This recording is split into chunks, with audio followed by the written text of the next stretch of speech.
ઓમ શ્રી ગણેશાય નમઃ। શ્રી રામ નામ બ્રહ્મા, વિષ્ણુ અને શિવરૂપ છે, મહામંત્ર છે, જેને મહેશ્વર શિવજી જપે છે, જેની મહિમાને ગણેશજી જાણે છે, જે આ રામ નામના પ્રભાવથી જ સૌથી પ્રથમ પૂજાય છે। શ્રી રામજીએ તો કેવળ એક તપસ્વીની સ્ત્રી અહિલ્યાને જ તારી હતી, પરંતુ તેમના નામે તો કરોડો લોકોની દુર્બુદ્ધિને સુધારી નાખી છે। શ્રી રામનું નામ આ કળિયુગના બધા પાપોને જડથી ઉખાડવા વાળું છે। આજે આ સંસારમાં ચારે બાજુ હાહાકાર મચ્યો છે। દરેક જગ્યાએ હિંસાનું આચરણ જોવા મળે છે। વિજ્ઞાનની પૂરી શક્તિ આ પૃથ્વીને સ્મશાન બનાવવામાં લાગેલી છે। આવા સમયે શ્રી રામ સીતાનું નામ જ સમસ્ત સંસારમાં પ્રેમનો સંદેશો ફેલાવી શકે છે। આવો, તમે પણ મારી સાથે સીતારામના નામનો જાપ કરો। ગોસાઈ શ્રી તુલસીદાસજી રચિત શ્રી રામચરિતમાનસનો પાઠ કરો। જીવનને સુખી સુખમય બનાવો। જય શ્રી રામ, જય સિયારામ।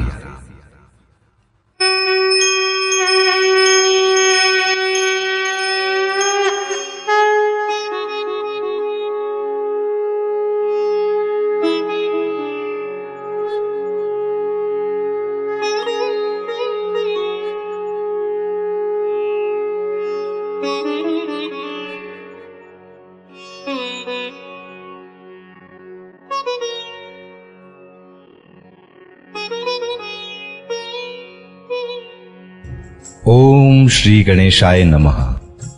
श्री जानकी वल्लभो विजयते। श्री रामचरितमानस प्रथम सोपान। बालकांड। अक्षरो, अर्थ समूहो, रसो, छंदो अने मंगळोने करनारा सरस्वतीजी તેમજ ગણેશજીની હું વંદના કરું છું। શ્રદ્ધા અને વિશ્વાસના સ્વરૂપ શ્રી પાર્વતીજી અને શ્રી શંકરજીની હું વંદના કરું છું, જેમના વિના સિદ્ધજનો પોતાના અંતઃકરણમાં બિરાજેલા ઈશ્વરને જોઈ શકતા નથી। જ્ઞાનમય નિત્ય શંકરરૂપી ગુરુની હું વંદના કરું છું, જેમનો આશ્રિત હોવાથી જ વાંકો ચંદ્રમાં પણ સર્વત્ર પૂજાય છે। શ્રી સીતારામજીના ગુણ સમૂહ રૂપી પવિત્ર વનમાં વિચરનારા વિશુદ્ધ વિજ્ઞાન સંપન્ન કવિશ્વર શ્રી વાલ્મીકીજી અને કપીશ્વર શ્રી હનુમાનજીની હું વંદના કરું છું।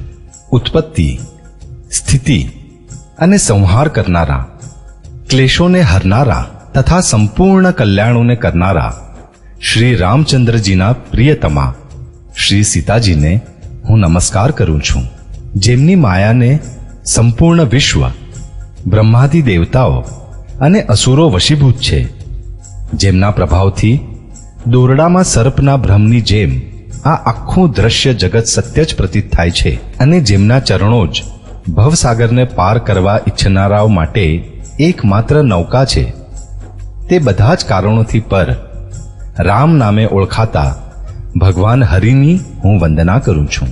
અનેક પુરાણો, વેદો અને શાસ્ત્ર સંબંધ તથા જે રામાયણમાં વર્ણિત છે અને અન્યત્રથી પણ ઉપલબ્ધ શ્રી રઘુનાથજીની કથાને તુલસીદાસ પોતાના અંતઃકરણના સુખ માટે અત્યંત મનોહર ભાષા રચનામાં વિસ્તૃત કરે છે, જેમનું સ્મરણ કરવાથી સિદ્ધિ પ્રાપ્ત થાય છે, જે ગણોના સ્વામી અને સુંદર હાથીના મુખવાળા છે।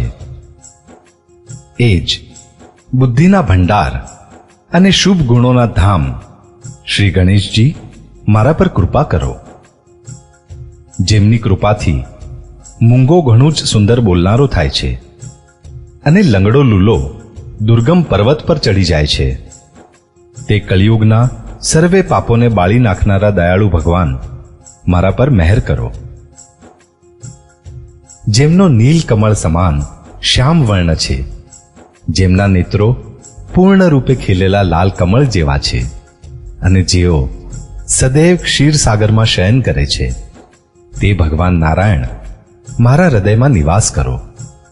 મોગરાના પુષ્પ અને ચંદ્રમા જેવું ગોરું જેમનું શરીર છે, જે પાર્વતીજીના પ્રિયતમ અને દયાના ધામ છે, અને જેમને દીનજનો પ્રત્યે સ્નેહ છે, તે કામદેવનું મર્દન કરનારા શંકરજી મારા પર કૃપા કરો.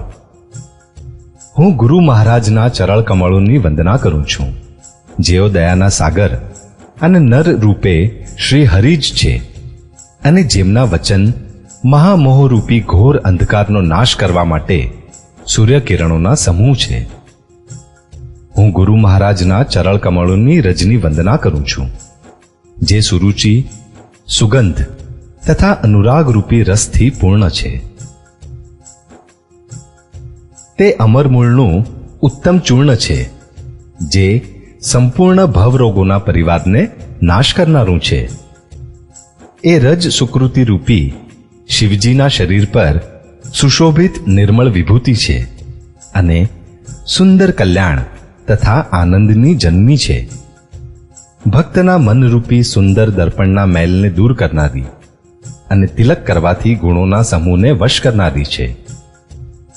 શ્રી ગુરુ મહારાજના ચરણ નખોની જ્યોતિ મણિયોના પ્રકાશ જેવી છે, જેનું સ્મરણ કરતાં જ હૃદયમાં દિવ્ય દ્રષ્ટિ ઉત્પન્ન થઈ જાય છે. એ પ્રકાશ અજ્ઞાનરૂપી અંધકારને નાશ કરનારો છે. એ જેના હૃદયમાં આવી જાય છે, તેનું મોટું ભાગ્ય છે. એના હૃદયમાં આવતા જ હૃદયના નિર્મળ નેત્રો ખુલી જાય છે, અને સંસારરૂપી રાત્રિના દોષ દુઃખ નાશ પામે છે. તેમજ શ્રી રામચરિત્ર રૂપી મણિ અને માણિક્ય, ગુપ્ત અને પ્રગટ, જ્યાં જે ખાણમાં છે તે બધા દેખાવા લાગે છે. જેમ સિદ્ધાંજનને નેત્રોમાં આંજી સાધક, સિદ્ધ અને સુગ્નજનો પર્વતો, વનો અને પૃથ્વીના અંદર આશ્ચર્યપૂર્વક ઘણી ખાણો જુએ છે. શ્રી ગુરુ મહારાજના ચરણોની રજ કોમળ અને સુંદર નયનામૃત અંજન છે, જે નેત્રોના દોષોને નાશ કરનાર છે. તે અંજનથી વિવેકરૂપી નેત્રોને નિર્મળ કરીને હું સંસારરૂપી બંધનથી મુક્ત કરાવનાર શ્રી રામચરિત્રનું વર્ણન કરું છું. પહેલા તો પૃથ્વીના દેવતા બ્રાહ્મણોના ચરણોની હું વંદના કરું છું, જે અજ્ઞાનથી ઉત્પન્ન સર્વ સંશયોને હરનારા છે. તે પછી સર્વ ગુણોની ખાણ સંત સમાજને પ્રેમપૂર્વક સુંદર વાણીથી પ્રણામ કરું છું. સંતોના ચરિત્ર કપાસના ચરિત્ર જેવા શુભ છે, જેના ફળ નિરસ, વિશદ અને ગુણમય હોય છે. કપાસનું જીંડવું નિરસ હોય છે. સંત ચરિત્રમાં પણ વિષયાસક્તિ નથી, તેથી તે પણ નિરસ છે. કપાસ ઉજ્જવળ હોય છે. સંતનું હૃદય પણ અજ્ઞાન અને પાપરૂપી અંધકારથી રહિત હોય છે, માટે તે વિશદ છે. અને કપાસમાં ગુણો હોય છે. આ પ્રમાણે સંતનું ચરિત્ર પણ સદ્ગુણોનો ભંડાર હોય છે, માટે તે ગુણમય છે. જેમ કપાસનો દોરો સોએ કરેલા કાણાને પોતાનું તન અર્પીને ઢાંકી દે છે, અથવા કપાસ જેમ લોઢાવાના, કંતાવાના અને વણાવાના કષ્ટો સહીને પણ વસ્ત્ર રૂપે પરિણમી અન્યોના ગોપનીય સ્થાનોને ઢાંકે છે, તે જ પ્રમાણે સંત સ્વયં દુઃખ વેઠીને બીજાઓના છિદ્રોને ઢાંકે છે, જેના કારણે તેમણે જગતમાં વંદનીય યશ પ્રાપ્ત કર્યો છે. સંતોનો સમાજ આનંદ અને કલ્યાણમય છે, જે જગતમાં હરતું ફરતું તીર્થરાજ પ્રયાગ છે, જ્યાં રામ ભક્તરૂપી ગંગાજીની ધારા છે અને બ્રહ્મ વિચારનો પ્રચાર સરસ્વતીજી છે. વિધિ અને નિષેધરૂપી કર્મોની કથા કળિયુગના પાપોને હરનાર સૂર્યપુત્રી યમુનાજી છે, અને ભગવાન વિષ્ણુ અને શંકરજીની કથાઓ ત્રિવેણી રૂપે સુશોભિત છે, જે સાંભળતા જ સર્વ આનંદ અને કલ્યાણ આપનારી છે.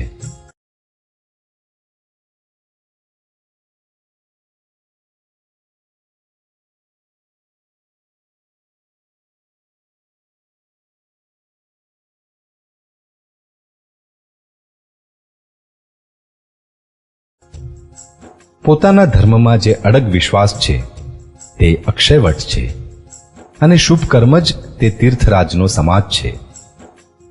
તે બધા દેશોમાં સર્વકાળે બધાને સરળતાથી પ્રાપ્ત થઈ શકે છે અને આદરપૂર્વક સેવન કરવાથી ક્લેશોનો નાશ કરનાર છે. તે તીર્થરાજ અલૌકિક અને અકથનીય છે તથા તત્કાળ ફળ આપનારું છે. તેનો પ્રભાવ પ્રત્યક્ષ છે. જે મનુષ્ય આ સંત સમાજરૂપી તીર્થરાજનો મહિમા પ્રસન્ન મનથી સાંભળે અને સમજે છે, વળી અત્યંત પ્રેમપૂર્વક તેમાં ડૂબકીઓ મારે છે, તે આ શરીરે જ ધર્મ, અર્થ, કામ, મોક્ષ ચારેય ફળ પામી જાય છે. આ તીર્થરાજમાં સ્નાનનું ફળ તત્કાળ એવું જોવામાં આવે છે કે કાગડા કોયલ બની જાય છે અને બગલા હંસ. આ સાંભળીને કોઈ આશ્ચર્ય ન પામે, કેમ કે સત્સંગનો મહિમા છુપો નથી. વાલ્મીકીજી, નારદજી અને અગસ્ત્યજીએ પોતપોતાના મુખથી પોતાની કરણી કહી છે. જળમાં રહેનારા, જમીન પર ચાલનારા અને આકાશમાં વિચરનારા અનેક પ્રકારના જેટલા જળચેતન જીવો આ જગતમાં છે, તેઓમાંથી જેણે જે સમયે જે કોઈ પણ સ્થળે જે કોઈ યત્નથી બુદ્ધિ, કીર્તિ, સદગતિ, વિભૂતિ અને ભલાઈ મેળવી છે, તે સર્વ સત્સંગનો જ પ્રભાવ માનવો જોઈએ. વેદોમાં અને લોકોમાં તેની પ્રાપ્તિનો અન્ય કોઈ ઉપાય નથી. સત્સંગ વિના વિવેક નથી મળતો અને શ્રી રામજીની કૃપા વિના તે સત્સંગ સરળતાથી મળતો નથી. સત્સંગતિ આનંદ અને કલ્યાણનું મૂળ છે.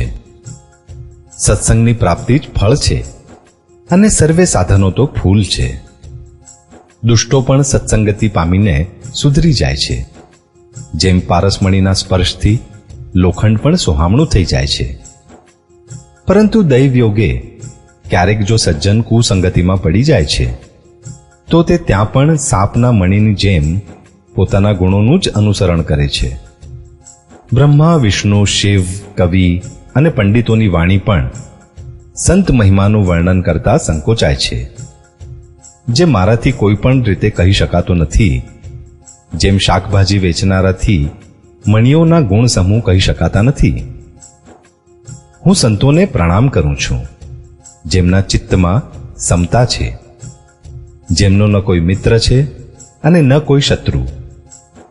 જેમ અંજલિમાં રાખેલા સુંદર ફૂલ બંને હાથોને સમાન રૂપે સુગંધિત કરે છે, તેમજ સંત શત્રુ અને મિત્ર બંનેનું સમાન રૂપે જ કલ્યાણ કરે છે. સંતો સરળ હૃદયી અને જગતને હિતકારી હોય છે. તેમના એવા સ્વભાવ અને સ્નેહને ઓળખીને હું વિનય કરું છું. મારા આ બાળ વિનયને સાંભળી કૃપા કરીને શ્રી રામજીના ચરણોમાં મને પ્રીતિ આપો. હવે હું ખરા ભાવથી દુષ્ટોને પ્રણામ કરું છું, જે કારણ વિના પણ પોતાનું હિત કરનાર પર પણ પ્રતિકૂળ આચરણ કરે છે.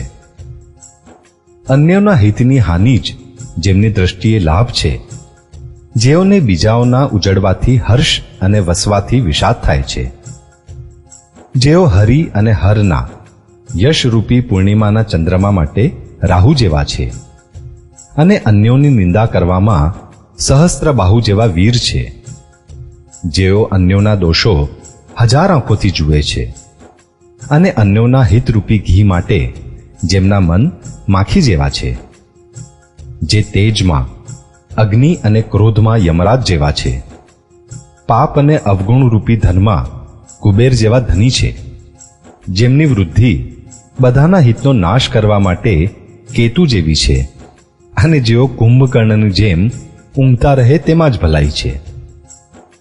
જેમ કરા ખેતીનો નાશ કરી પોતે પણ ઓગળી જાય છે, તેવી જ રીતે તેઓ બીજાનું કામ બગાડવા કાજે પોતાનું શરીર પણ તજી દે છે. હું દુષ્ટોને શેષજી સમાન માનીને પ્રણામ કરું છું, જેઓ પારકા દોષોનું 1000 મુખોથી ઘણા રોષ સાથે વર્ણન કરે છે. પુનઃ તેઓને રાજા પૃથુ સમાન જાણીને પ્રણામ કરું છું, જેઓ 10,000 કાનોથી બીજાઓના પાપો સાંભળે છે. તે પછી ઇન્દ્ર સમાન જાણીને તેઓને નમું છું, જેઓને સુરા સારી અને હિતકારી જણાય છે, જેમને કઠોર વચનરૂપી વજ્ર સદૈવ પ્રિય લાગે છે, અને જેઓ 1000 આંખોથી અન્યોના દોષોને નિહાળે છે. દુષ્ટોની આ રીતિ છે કે તેઓ ઉદાસીન, શત્રુ અથવા મિત્ર કોઈનું પણ હિત સાંભળી બળે છે. આ જાણીને બેઉ કર જોડીને આ સેવક પ્રેમપૂર્વક તેઓને નમે છે. મેં પોતાની બાજુથી વિનંતી કરી છે, પરંતુ તેઓ પોતાની બાજુથી કદી નહીં ચૂકે.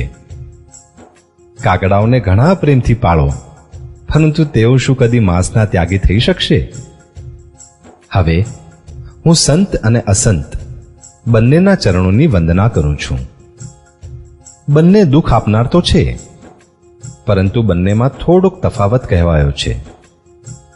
તે તફાવત એ છે કે એક તો વિખૂટા પડતા સમયે પ્રાણ હરી લે છે, અને બીજા મળે છે ત્યારે દારૂણ દુઃખ આપે છે.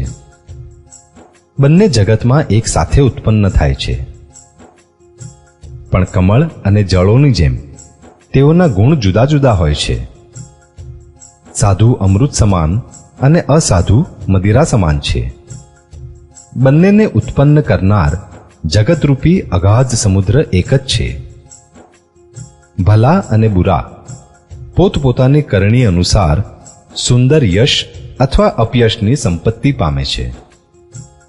સાધુ અમૃત ચંદ્રમા ગંગાજી સમાન છે, તથા વ્યાધુ વિષ અગ્નિ કળિયુગના પાપોની નદી અર્થાત કર્મનાશા સમાન છે. એમના ગુણ અવગુણ સર્વ કોઈ જાણે છે, પરંતુ જેને જે ગમે છે તેને તે જ સારું લાગે છે. ભલો ભલાઈથી જ શોભે છે, અને નીચ પોતાની નીચતાથી જ શોભે છે. અમૃત અમરતા માટે વખણાય છે, અને વિષ મારવા માટે. દુષ્ટોના પાપો અને અવગુણોની તથા સાધુઓના ગુણોની કથાઓ બંને અપાર અને અથાહ સમુદ્ર છે. તેમાંથી થોડા ગુણો અને દોષોનું વર્ણન કરવામાં આવ્યું છે, કારણ કે વગર ઓળખે તેઓનો ગ્રહણ કે ત્યાગ ન થઈ શકે. ભલા બુરા સર્વે બ્રહ્માએ ઉત્પન્ન કરેલા છે, પણ ગુણ અને દોષોનો વિચાર કરી વેદોએ તેમને જુદા જુદા કરી દીધા છે. વેદ, ઇતિહાસ અને પુરાણ કહે છે કે બ્રહ્માની આ સૃષ્ટિ ગુણ અવગુણોથી છવાયેલી છે. દુઃખ સુખ, પાપ પુણ્ય, દિન રાત, સાધુ અસાધુ, સુજાતિ કુજાતિ, દાનવ દેવતા, ઊંચ નીચ, અમૃત વિષ, સુજીવન મૃત્યુ, માયા બ્રહ્મ, જીવ ઈશ્વર, સંપત્તિ દરિદ્રતા, રંક રાજા, કાશી મગધ, ગંગા કર્મનાશા, મારવાડ માળવા, બ્રાહ્મણ કસાઈ, સ્વર્ગ નરક, અનુરાગ વૈરાગ્ય, સર્વે પદાર્થ બ્રહ્માની સૃષ્ટિમાં છે. એમના ગુણ દોષોનો વિભાગ વેદ શાસ્ત્રોએ કરી દીધેલ છે. વિધાતાએ આ જળ ચેતન વિશ્વને ગુણ દોષમય રચ્યું છે, પરંતુ સંતરૂપી હંસ દોષરૂપી જળને ત્યજી ગુણરૂપી દૂધને જ ગ્રહણ કરે છે. વિધાતા જ્યારે આ રીતે વિવેક આપે છે, ત્યારે દોષોને ત્યજીને મન ગુણોમાં અનુરક્ત થાય છે.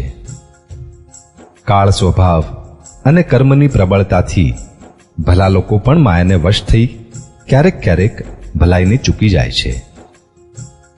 ભગવાનના ભક્તો જેમ તે ભૂલને સુધારી લે છે અને દુઃખ દોષોનો નાશ કરી નિર્મળ યશ આપે છે, તે જ પ્રમાણે દુષ્ટો પણ ક્યારેક ક્યારેક ઉત્તમ સંગ પામીને ભલાઈ કરે છે, પરંતુ તેઓનો કદીય નાશ ન પામનાર મલિન સ્વભાવ ટળતો નથી.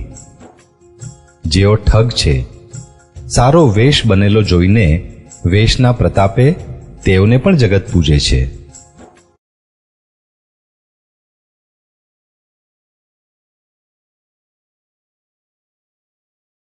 પરંતુ કોઈને કોઈ દિને તેમનું પોલ પકડાઈ જ જાય છે.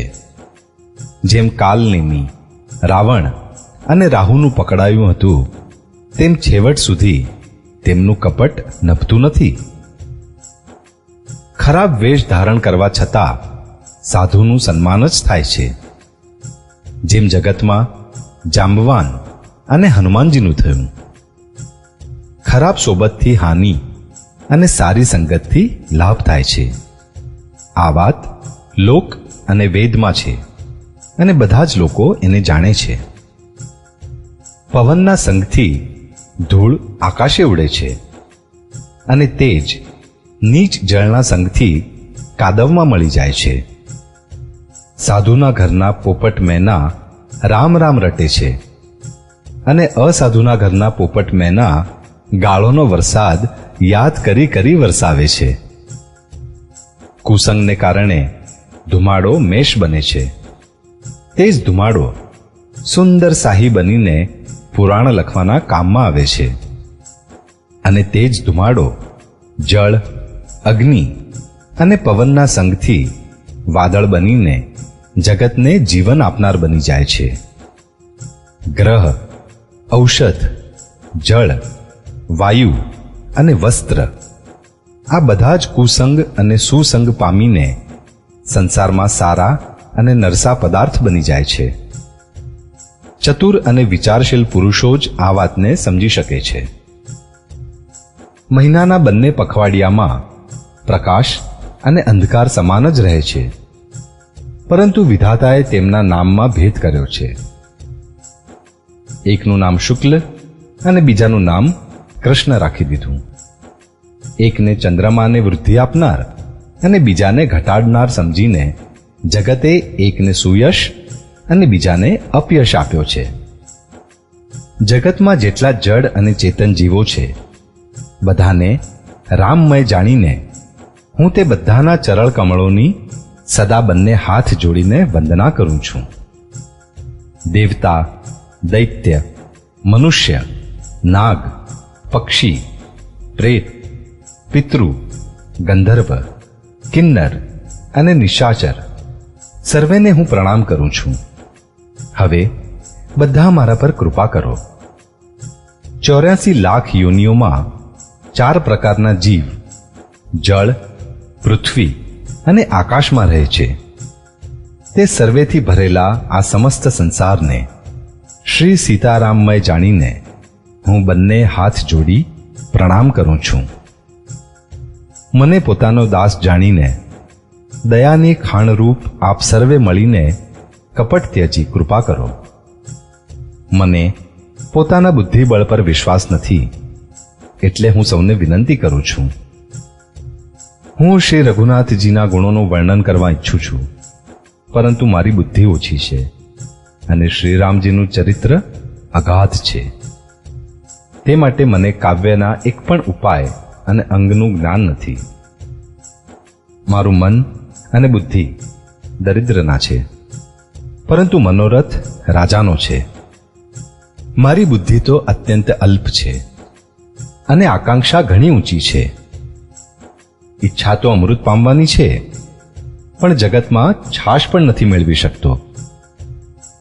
સજ્જનો મારી ધૃષ્ટતાને ક્ષમા કરશે અને મારા બાળ વચનોને મનથી સાંભળશે.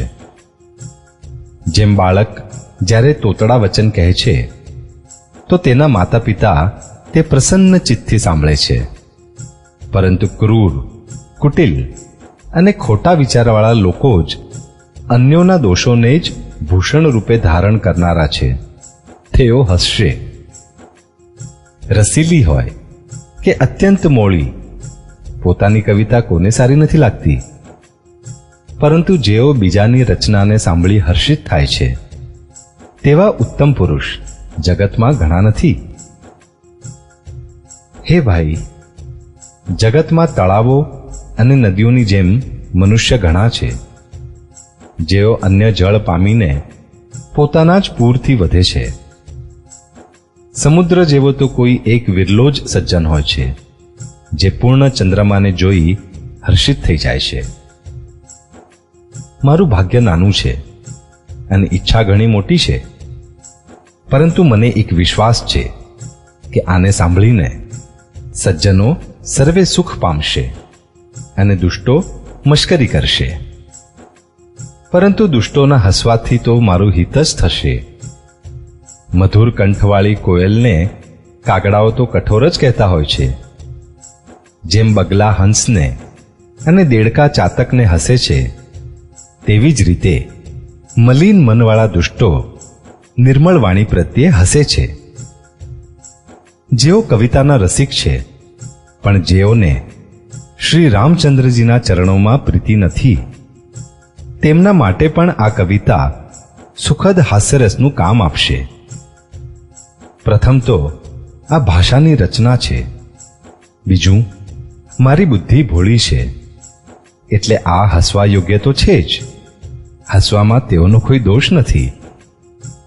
જેઓને ન તો પ્રભુના ચરણોમાં પ્રીતિ છે અને ન તો સારી સમજણ છે, તેઓને આ કથા સાંભળવામાં મોડી લાગશે.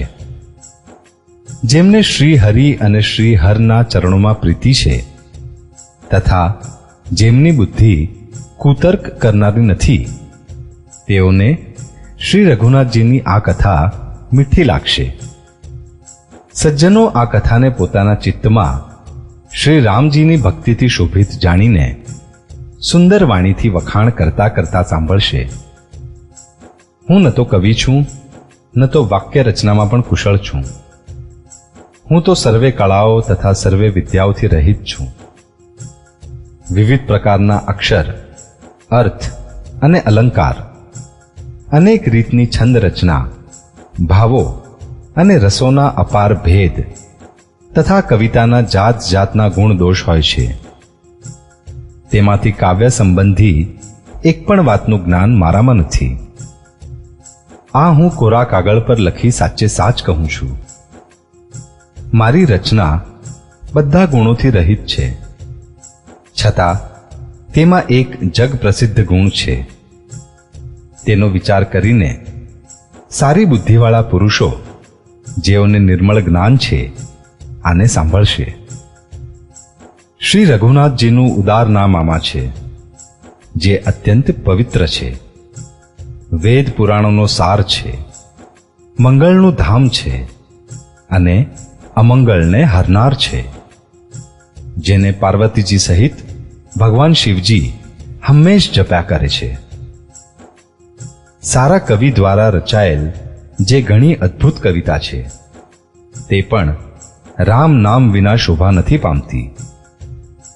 જેમ ચંદ્રમા સમાન મુખવાળી સુંદર સ્ત્રી સર્વ પ્રકારે સુસજ્જિત હોવા છતાં પણ વસ્ત્ર વિના શોભા નથી આપતી, આનાથી વિપરીત કુકવિએ રચેલ સર્વ ગુણોથી રહિત કવિતાને પણ રામના નામ અને યશથી અંકિત જાણીને બુદ્ધિમાન લોકો સન્માનપૂર્વક ગાય અને સાંભળે છે. કારણ કે સંતજન ભમરાની જેમ ગુણોને જ ગ્રહણ કરનારા હોય છે. જો કે મારી આ રચનામાં કવિતાનો એક પણ રસ નથી, તેમ છતાં એમાં શ્રી રામજીનો પ્રતાપ પ્રકટ છે. મારા મનમાં આ જ એક વિશ્વાસ છે. ઉત્તમ સંગથી ભલા કોણે મોટાઈ નથી મેળવી? ધુમાડો પણ અગરના સંગથી સુગંધિત થઈને પોતાના સ્વભાવની કડવાશનો ત્યાગ કરી દે છે. મારી કવિતા કઢંગી જરૂર છે, પરંતુ તેમાં જગતનું કલ્યાણ કરનારી શ્રી રામકથા રૂપી ઉત્તમ વસ્તુનું વર્ણન કરવામાં આવ્યું છે. તુલસીદાસજી કહે છે કે શ્રી રઘુનાથજીની કથા મંગળ કરનારી અને કળિયુગના પાપોને હરનારી છે. મારી આ કઢંગી કવિતા રૂપી નદીનું વહેણ પવિત્ર જળવાળી નદી ગંગાજીના વહેણની જેમ વાંકું છે. પ્રભુ શ્રી રઘુનાથજીના સુંદર યશના સંગથી આ કવિતા સુંદર તથા સજ્જનોના ચિત્તને ગમનારી બની જશે. સ્મશાનની અપવિત્ર રખિયા પણ શ્રી મહાદેવજીના અંગોના સંગથી સોહામણી લાગે છે અને સ્મરણ કરતાં જ પવિત્ર કરનારી બને છે. શ્રી રામજીના યશના સંગથી મારી કવિતા સર્વેને અત્યંત પ્રિય બનશે. જેમ મલયાચલ પર્વતના સંગથી કાષ્ઠ માત્ર વંદનીય બની જાય છે, ત્યારે શું કોઈ કાઠનો વિચાર કરે છે? શ્યામા ગાય કાળી હોવા છતાં તેનું દૂધ ઉજ્જવળ અને ઘણું ગુણકારી હોય છે, એમ સમજીને બધા લોકો તેને પીએ છે. આ જ પ્રમાણે ગામઠી ભાષામાં હોવા છતાં શ્રી સીતારામજીના યશને બુદ્ધિમાન લોકો ઘણા પ્રેમથી ગાય અને સાંભળે છે. મણિ, માણેક અને મોતીની જે સુંદર કાંતિ છે તે સર્પ, પર્વત અને હાથીના મસ્તક પર ખાસ શોભતી નથી. રાજાના મુગટ અને સુંદર સ્ત્રીના શરીરને પામીને જ તે સર્વ ઘણી શોભાને પામે છે. બુદ્ધિમાન લોકો કહે છે કે તે જ રીતે સુકવિની કવિતા પણ ઉત્પન્ન ક્યાંક બીજે થાય અને શોભા અન્યત્ર ક્યાંક પામે છે. કવિના સ્મરણ કરતાની સાથે જ તેની ભક્તિને લીધે સરસ્વતીજી બ્રહ્મલોક છોડીને દોડી આવે છે. સરસ્વતીજીના દોડી આવવાથી લાગેલ તેમનો થાક રામચરિત રૂપી સરોવરમાં તેમને નવડાવ્યા વિના અન્ય કરોડો ઉપાયોથી પણ દૂર થતો નથી. કવિ અને પંડિત પોતાના હૃદયમાં આવો વિચાર કરીને કળિયુગના પાપોને હરનાર શ્રી હરિના યશનું જ ગાન કરે છે. સંસારી મનુષ્યોના ગુણગાન ગાવાથી સરસ્વતીજી માથું પીટીને પસ્તાવા માંડે છે. બુદ્ધિમાન લોકો હૃદયને સમુદ્ર, બુદ્ધિને છીપ અને સરસ્વતીને સ્વાતિ નક્ષત્ર સમાન જાણે છે. તેમાં જો શ્રેષ્ઠ વિચારરૂપી જળ વરસે તો મુક્તામણીના જેવી સુંદર કવિતા ઉપજે છે. તે કવિતા રૂપ મુક્તામણીઓને યુક્તિપૂર્વક વિંધીને રામચરિત્ર રૂપી સુંદર દોરામાં પરોવી સજ્જન લોકો પોતાના નિર્મળ હૃદયમાં ધારણ કરે છે, જેથી અત્યંત અનુરાગ રૂપ શોભા થાય છે. જેઓ ઉગ્ર કળિયુગમાં જન્મ્યા છે, જેઓની કરણી કાગડા જેવી છે અને વેશ હંસ જેવો છે, જેઓ વેદ માર્ગ ત્યજી કુમાર્ગે ચાલે છે, જેઓ કપટની મૂર્તિ અને કળિયુગના પાપોના પાત્રો છે, જેઓ શ્રી રામજીના ભક્ત કહેવડાવી લોકોને ઠગે છે, જેઓ ધન, ક્રોધ તથા કામના ગુલામ છે અને જેઓ ધતિંગ કરનારા, ધર્મધ્વજ ધારણ કરનારા અને પ્રપંચના ધંધાનો ભાર ઉપાડનારા છે. જગતના આવા લોકોમાં સર્વપ્રથમ મારી ગણતરી છે. જો હું મારા સર્વે અવગુણોને કહેવા માંડું તો કથા ઘણી મોટી થઈ જશે અને હું પાર નહીં પાડી શકું. તેથી મેં ઘણા ઓછા અવગુણોનું વર્ણન કર્યું છે. બુદ્ધિમાન લોકો થોડામાં ઘણું સમજી જશે. મારી અનેક પ્રકારની વિનંતીને સ્વીકારી કોઈ પણ આ કથાને સાંભળી દોષ નહીં આપે. તેમ છતાં પણ જેઓ શંકા કરે તેઓ તો મારા કરતા પણ વધુ મૂર્ખ અને બુદ્ધિના રંક છે. હું ન તો કવિ છું, ન ચતુર કહેવડાવું છું. પોતાની બુદ્ધિ અનુસાર શ્રી રામજીના ગુણ ગાઉં છું. ક્યાં તો શ્રી રઘુનાથજીના અપાર ચરિત્ર અને ક્યાં સંસારમાં આસક્ત મારી બુદ્ધિ. જે વાયુથી મેરુ જેવા પર્વત ઉડી જાય છે, કહો જોઈએ તેની સામે રૂ કઈ ગણતરીમાં છે? શ્રી રામજીની અસીમ પ્રભુતાને સમજીને કથા રચનામાં મારું મન ઘણું ખચકાય છે. સરસ્વતીજી, શેષજી, શિવજી, બ્રહ્માજી, શાસ્ત્ર, વેદ અને પુરાણ તે સર્વે નૈતિ નૈતિ કહીને કાયમ જેમનું ગુણગાન કર્યા કરે છે. જો કે પ્રભુ શ્રી રામચંદ્રજીની પ્રભુતાને બધા એવી જ જાણે છે, તો પણ કહ્યા વિના કોઈ ન રહ્યું. આનું કારણ વેદે એવું જણાવ્યું છે કે ભજનનો પ્રભાવ ઘણી રીતે કહેવાયો છે. અર્થાત ભગવાનના મહિમાનું પૂર્ણ વર્ણન તો કોઈ કરી ન શકે, પરંતુ જેનાથી જેટલા બની શકે એટલા ગુણગાન ભગવાનના કરવા જોઈએ. કેમ કે ભગવાનના ગુણગાન રૂપી ભજનનો પ્રભાવ ઘણો જ અદ્ભુત છે. તેનું શાસ્ત્રમાં અનેક પ્રકારનું વર્ણન છે. થોડુંક જ ભગવાનનું ભજન મનુષ્યને સરળતાથી ભવસાગર પાર કરાવી દે છે. જે પરમેશ્વર એક છે, જેઓને કોઈ કામના નથી, જેમનું કોઈ રૂપ અને નામ નથી, જેઓ અજન્મા, સચ્ચિદાનંદ અને પરમધામ છે, તથા જેઓ સર્વમાં વ્યાપક અને વિશ્વરૂપ છે, તે ભગવાને દિવ્ય શરીર ધારણ કરીને અનેક પ્રકારની લીલા કરી છે. તે લીલા કેવળ ભક્તોના હિત માટે જ છે, કેમ કે ભગવાન પરમ કૃપાળુ છે અને શરણાગતના મોટા પ્રેમી છે. જેમની ભક્તો પર ઘણી મમતા અને કૃપા છે, જેઓએ એકવાર જેની ઉપર કૃપા કરી દીધી તેની પર પછી ક્યારેય ક્રોધ નથી કર્યો.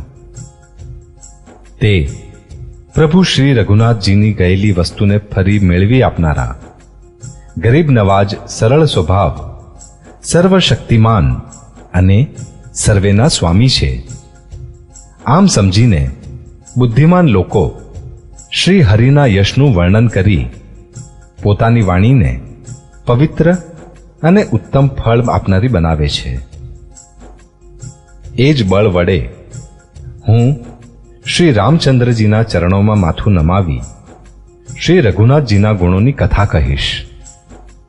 આ જ વિચારથી મુનિઓએ અગાઉની શ્રી હરિની કીર્તિ ગાઈ છે. ભાઈ, તે જ રસ્તા પર ચાલવું મારા માટે સુગમ થશે. અત્યંત મોટી નદીઓ જે છે તેમના પર રાજા પુલ બંધાવી દે છે, તો ઘણી નાની કીડીઓ પણ તેના પર ચઢી વગર પરિશ્રમે પાર કરી જાય છે. આ રીતે મનને મજબૂત કરીને હું શ્રી રઘુનાથજીની સોહામણી કથાની રચના કરીશ. વ્યાસ આદિ જે અનેક શ્રેષ્ઠ કવિ થઈ ગયા છે, જેમણે ઘણા આદરથી શ્રી હરિનો સુયશ વર્ણવ્યો છે, હું તે સર્વે શ્રેષ્ઠ કવિઓના ચરણ કમળોમાં પ્રણામ કરું છું. તેઓ મારા સર્વે મનોરથોને પૂર્ણ કરે. કળિયુગના તે કવિઓને પણ હું નમસ્કાર કરું છું, જેમણે શ્રી રઘુનાથજીના ગુણ સમૂહોનું વર્ણન કર્યું છે. જે મોટા બુદ્ધિમાન પ્રાકૃત કવિઓ છે, જેઓએ ભાષામાં હરિચરિત્રોનું વર્ણન કર્યું છે, આવા જે કવિઓ અગાઉ પણ થઈ ચૂક્યા છે, જેઓ આ સમયે હયાત છે અને જેઓ આગળ થશે, તે સર્વેને હું નિષ્કપટ ભાવથી પ્રણામ કરું છું. આપ સર્વે પ્રસન્ન થઈને આ વરદાન આપો કે સાધુ સમાજમાં મારી કવિતાનું સન્માન થાય. કેમ કે બુદ્ધિમાન લોકો જ કવિતાનો આદર નથી કરતા. મૂર્ખ કવિ જ તેની રચનાનો વ્યર્થ પરિશ્રમ કરે છે. કીર્તિ, કવિતા અને સંપત્તિ તે જ ઉત્તમ છે જે ગંગાજીની જેમ સર્વેનું હિત કરનારી હોય. શ્રી રામચંદ્રજીની કીર્તિ તો ઘણી સુંદર છે, પરંતુ મારી કવિતા કળંગી છે. આ દ્વિધા ભર્યું છે, તેની જ મને ચિંતા છે. પરંતુ કવિઓ, આપની કૃપાથી આ વાત પણ મારા માટે સુલભ થઈ શકે છે. રેશમની સિલાઈ કંતાન પર પણ સોહામણી લાગે છે. ચતુર પુરુષ તે જ કવિતાનો આદર કરે છે જે સરળ હોય અને જેમાં નિર્મળ ચરિત્રનું વર્ણન હોય, તથા જેને સાંભળીને શત્રુ પણ સ્વાભાવિક વેરને ભૂલી વખાણવા માંડે. આવી કવિતા નિર્મળ બુદ્ધિ વગર રચાતી નથી, અને મારી બુદ્ધિનું બળ ઘણું જ ઓછું છે. એટલે વારંવાર પ્રાર્થના કરું છું કે હે કવિઓ, આપ કૃપા કરો, જેથી હું હરિયશનું વર્ણન કરી શકું. હે કવિઓ અને વિદ્વાનો, આપ રામચરિત્ર રૂપી માનસરોવરના સુંદર હંસ છો. મુજ બાળકની વિનંતી સાંભળીને અને ઉત્તમ રુચિ નિહાળીને મારા પર કૃપા કરો. હું તે વાલ્મીકી મુનિના ચરણ કમળોની વંદના કરું છું, જેમણે રામાયણની રચના કરી છે, જે ખર સહિત હોવા છતાં પણ ખરથી વિપરીત ઘણા કોમળ અને સુંદર છે, તથા જે દૂષણ સહિત હોવા છતાં દૂષણ અર્થાત દોષથી રહિત છે. ચારેય વેદોની હું વંદના કરું છું, જે સંસાર સમુદ્રને તરવા માટે વહાણના જેવા છે, તથા જેઓને શ્રી રઘુનાથજીના નિર્મળ યશનું વર્ણન કરતા સ્વપ્નમાં પણ ખેદ થતો નથી. હું બ્રહ્માજીના ચરણ રેણુની વંદના કરું છું, જેમણે ભવસાગર બનાવ્યો છે, જ્યાંથી એક બાજુએ સંતજનરૂપી અમૃત, ચંદ્રમા અને કામધેનુ નીકળ્યા અને બીજી બાજુથી દુષ્ટજનરૂપી વિષ તથા મદિરા ઉત્પન્ન થયા. દેવતા, બ્રાહ્મણ, પંડિત, ગ્રહો એ સર્વેના ચરણોની વંદના કરીને હાથ જોડી કહું છું કે આપ પ્રસન્ન થઈને મારા સર્વે સુંદર મનોરથોને પૂર્ણ કરો. વળી હું સરસ્વતીજી અને દેવનદી ગંગાજીની વંદના કરું છું. બંને પવિત્ર અને મનોહર ચરિત્રવાળા છે. એક સ્નાન કરવાથી અને જળ પીવાથી પાપોને હરે છે, તથા બીજી ગુણ અને યશ કહેવા સાંભળવાથી અજ્ઞાનનો નાશ કરી દે છે. શ્રી મહેશ અને પાર્વતીને હું પ્રણામ કરું છું, જે મારા ગુરુ અને માતા પિતા છે, જે દીનબંધુ અને નિત્ય દાન કરનારા છે, જે સીતાપતિ શ્રી રામચંદ્રજીના સેવક, સ્વામી અને સખા છે, તથા મારું તુલસીદાસનું સર્વ પ્રકારે કપટ રહિત હિત કરનારા છે.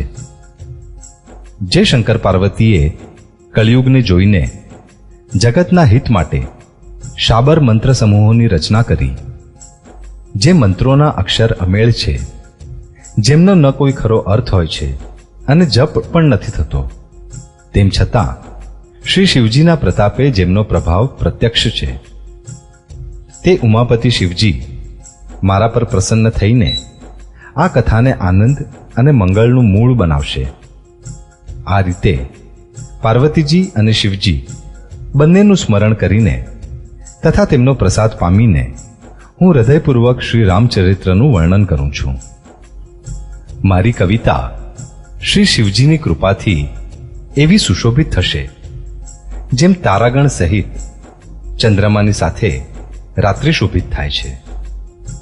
જે આ કથાને પ્રેમ સહિત અને સાવચેતી સાથે સમજી વિચારી કહેશે, સાંભળશે, તે કળિયુગના પાપોથી રહિત તથા સુંદર કલ્યાણના ભાગીદાર બની શ્રી રામચંદ્રજીના ચરણોના પ્રેમી બનશે. જો મારા પર શ્રી શિવજી અને પાર્વતીજીની સ્વપ્નમાં પણ સાચે સાચ પ્રસન્નતા હોય, તો મેં આ ભાષા કવિતાનો જે પ્રભાવ કહ્યો છે તે સર્વ સત્ય થાય. હું અતિ પવિત્ર શ્રી અયોધ્યાપુરી અને કળિયુગના પાપોનો નાશ કરનારી શ્રી સરયુ નદીની વંદના કરું છું. વળી અવધપુરીના તે નર નારીઓને પ્રણામ કરું છું, જેમના પર પ્રભુ શ્રી રામચંદ્રજીની મમતા ઓછી નથી. તેઓએ સીતાજીની નિંદા કરનારના પાપ સમૂહનો નાશ કરી તેમને શોક રહિત બનાવી પોતાના લોકમાં વસાવી દીધા. હું કૌશલ્યારૂપી પૂર્વ દિશાને વંદન કરું છું, જેની કીર્તિ સમસ્ત સંસારમાં પ્રસરી રહી છે.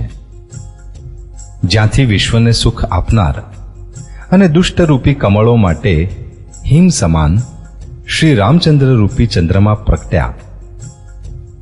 બધી રાણીઓ સહિત રાજા દશરથજીને પુણ્ય અને ઉત્તમ કલ્યાણની મૂર્તિ માનીને હું મન, વચન અને કર્મથી પ્રણામ કરું છું. પોતાના પુત્રનો સેવક માનીને તેઓ મારા પર કૃપા કરે, જેમની ઉત્પત્તિ કરીને બ્રહ્માજીએ પણ મોટાઈ મેળવી તથા જેઓ શ્રી રામજીના માતા અને પિતા હોવાને કારણે મહિમાની સીમા છે. હું અવધના રાજા શ્રી દશરથજીની વંદના કરું છું, જેમનો શ્રી રામજીના ચરણોમાં સાચો પ્રેમ હતો, જેમણે દીન દયાળુ પ્રભુનો વિયોગ થતાની સાથે જ પોતાના પ્રિય શરીરને સાધારણ તણખલાની જેમ ત્યાગી દીધું. હું પરિવાર સહિત રાજા જનકજીને પ્રણામ કરું છું, જેમને શ્રી રામજીના ચરણોમાં ગૂઢ પ્રેમ હતો, જેને તેઓએ યોગ અને ભોગમાં છુપાવી રાખ્યો હતો, પરંતુ શ્રી રામચંદ્રજીને જોતાં જ તે પ્રકટ થઈ ગયો. ભાઈઓમાં સર્વપ્રથમ હું શ્રી ભરતજીના ચરણોમાં પ્રણામ કરું છું, જેમના નિયમ અને વ્રત વર્ણવી નથી શકાતા, તથા જેમનું મન શ્રી રામજીના ચરણ કમળોમાં ભમરાની જેમ લોભાયેલ છે, ક્યારે તેમનો સંગ નથી ત્યજતું. હું શ્રી લક્ષ્મણજીના ચરણ કમળોને પ્રણામ કરું છું, જે શીતળ, સુંદર અને ભક્તોને સુખ આપનાર છે. શ્રી રઘુનાથજીની કીર્તિરૂપ નિર્મળ પતાકામાં જેમનો યશ દંડ સમાન બન્યો છે, જેઓ 1000 મસ્તકવાળા અને જગતનું કારણ શેષજી છે, જેમણે પૃથ્વીનો ભય દૂર કરવા માટે અવતાર લીધો છે. ગુણોની ખાણ કૃપાસાગર એ સુમિત્રા નંદન શ્રી લક્ષ્મણજી મારા પર સદા પ્રસન્ન રહો. હું શ્રી શત્રુઘ્નજીના ચરણ કમળોને પ્રણામ કરું છું, જે મોટા વીર, સુશીલ અને શ્રી ભરતજીને અનુસરનારા છે. હું મહાવીર શ્રી હનુમાનજીને વિનવું છું, જેમના યશનું શ્રી રામચંદ્રજીએ સ્વયં વર્ણન કર્યું છે. હું પવનકુમાર શ્રી હનુમાનજીને પ્રણામ કરું છું, જેઓ દુષ્ટરૂપી વનને ભસ્મ કરવા માટે અગ્નિરૂપ છે, જેઓ જ્ઞાનની ધનમૂર્તિ છે અને જેમના હૃદયરૂપી ભવનમાં ધનુષબાણ ધારણ કરેલા શ્રી રામજી નિવાસ કરે છે. વાનરોના રાજા સુગ્રીવજી, રીંછોના રાજા વયોવૃદ્ધ જાંબવાનજી, રાક્ષસોના રાજા વિભીષણજી અને અંગદજી આદિ જેટલો વાનરોનો સમાજ છે, તે સર્વેના ઉત્તમ ચરણોની હું વંદના કરું છું, જેઓએ અધમ શરીરથી પણ શ્રી રામચંદ્રજીને પામી લીધા. પશુ, પક્ષી, દેવતા, મનુષ્ય, અસુર સહિત જેટલા શ્રી રામજીના ચરણોના ઉપાસક છે, હું તે સર્વેના ચરણ કમળોની વંદના કરું છું, જેઓ શ્રી રામજીના નિષ્કામ સેવક છે. શુકદેવજી, સનકાદિક, નારદ મુનિ વગેરે જેટલા ભક્ત અને પરમ જ્ઞાની શ્રેષ્ઠ મુનિઓ છે, હું ધરતી પર શીશ ટેકવી તે સર્વેને પ્રણામ કરું છું. હે મુનીશ્વરો, આપ સર્વે મને આપનો દાસ જાણીને કૃપા કરો. રાજા જનકના પુત્રી, જગતના માતા અને કરુણાનિધાન શ્રી રામચંદ્રજીના પ્રિયતમા શ્રી જાનકીજીના બંને ચરણ કમળોને હું મનાવું છું, જેમની કૃપાથી નિર્મળ બુદ્ધિ મેળવું. વળી હું મન, વચન અને કર્મથી કમળનયન, ધનુષ બાણધારી, ભક્તોની વિપત્તિનો નાશ કરનાર અને તેમને સુખ આપનાર ભગવાન શ્રી રઘુનાથજીના સર્વસમર્થ ચરણ કમળોની વંદના કરું છું, જે વાણી અને તેના અર્થ તથા જળ અને જળની લહેરમાં જેમ કહેવામાં જુદા જુદા છે, પરંતુ વાસ્તવમાં અભિન્ન છે, તે શ્રી સીતારામજીના ચરણોની હું વંદના કરું છું, જેમને દીન દુખી ઘણા જ પ્રિય છે. હું શ્રી રઘુનાથજીના નામ રામની વંદના કરું છું, જે કૃષાનું, ભાનુ અને હિમદાયકના કારણ છે, અર્થાત ર, આ અને મ રૂપે બીજ છે. તે રામ નામ બ્રહ્મા, વિષ્ણુ અને શિવરૂપ છે. તે વેદોનો પ્રાણ છે, નિર્ગુણ, ઉપમા રહિત અને ગુણોનો ભંડાર છે, જે મહામંત્ર છે, જેને મહેશ્વર શ્રી શિવજી જપે છે અને જેમનો ઉપદેશ કાશીમાં મુક્તિનું કારણ છે, તથા જેમની મહિમાને ગણેશજી જાણે છે, જે આ રામ નામના પ્રભાવથી જ સર્વપ્રથમ પૂજાય છે. આદિ કવિ શ્રી વાલ્મીકીજી રામ નામના પ્રતાપને જાણે છે, જેઓ ઊંધું નામ મરા મરા જપીને પવિત્ર થઈ ગયા. એક રામ નામ સહસ્ત્ર નામ સમાન છે, એવા શ્રી શિવજીના વચન સાંભળીને પાર્વતીજી સદા પોતાના પતિની સાથે રામ નામનો જપ કરતા રહે છે.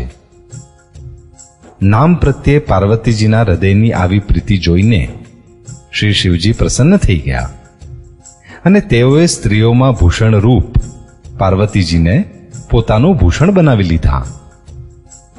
નામના પ્રભાવને શ્રી શિવજી સારી રીતે જાણે છે, જેના કારણે લાલકુટ ઝેરે તેમને અમૃતનું ફળ અર્પ્યું છે. શ્રી રઘુનાથજીની ભક્તિ વર્ષા ઋતુ છે.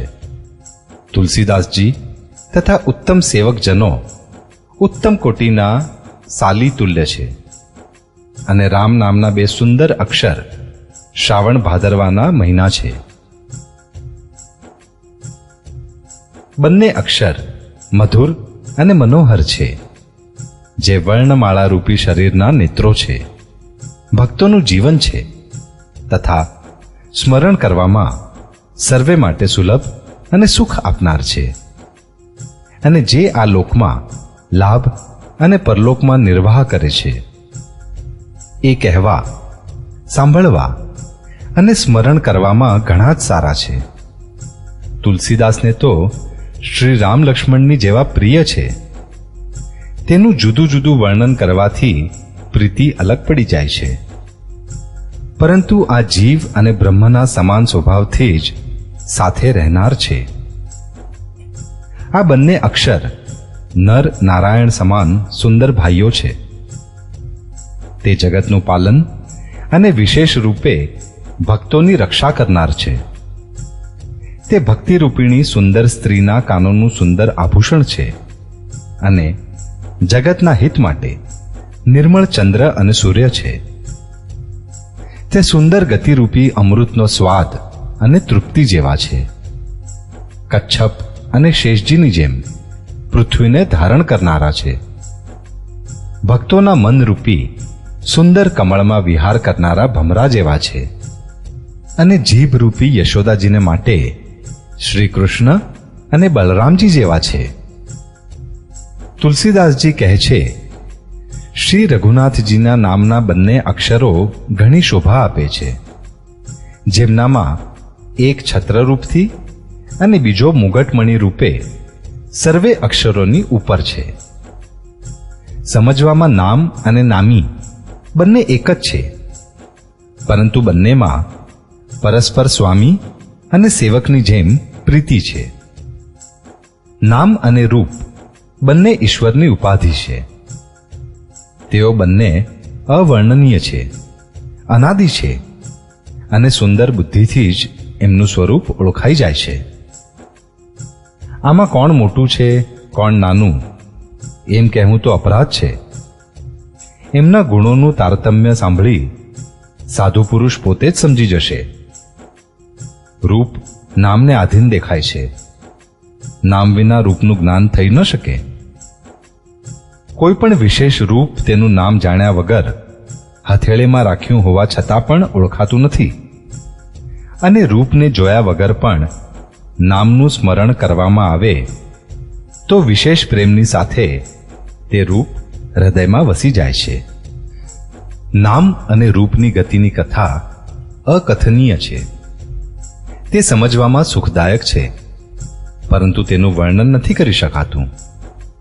નિર્ગુણ અને સગુણની વચ્ચે નામ સુંદર સાક્ષી છે અને બંનેનું યથાર્થ જ્ઞાન કરાવનાર ચતુર દુભાષીઓ છે. તુલસીદાસજી કહે છે કે જો તું અંદર અને બહાર બંને બાજુ પ્રકાશ ઈચ્છતો હોય તો મુખરૂપી દ્વારના જીભરૂપી ઉમરા ઉપર રામ નામ રૂપી મણિદીપકને મૂક. બ્રહ્માએ નિર્માણ કરેલ આ પ્રપંચથી ઉત્તમ રીતે મુક્તિ મેળવેલા વૈરાગ્યવાળા મુક્ત યોગી પુરુષ આ નામને જ જીભથી જપતા રહીને જાગે છે અને નામ તથા રૂપથી રહિત અનુપમ અનિર્વચનીય અનામય બ્રહ્મ સુખનો અનુભવ કરે છે. જે પરમાત્માના ગૂઢ રહસ્યને જાણવા ઈચ્છે છે તે પણ નામને જીભથી જપીને તેને જાણી લે છે. સાધક તલ્લીન બનીને નામનો જપ કરે છે અને અણીમાદી સિદ્ધિઓને પામી સિદ્ધ બની જાય છે. આર્ત ભક્તો નામ જપ કરે છે તો તેમના ઘણા ભારે ખરાબ સંકટો ટળી જાય છે અને તેઓ સુખી થઈ જાય છે. જગતમાં 4 પ્રકારના રામ ભક્તો છે અને ચારેય પુણ્યાત્મા, પાપરહિત અને ઉદાર છે. ચારેય ચતુર ભક્તોને નામનો જ આધાર છે.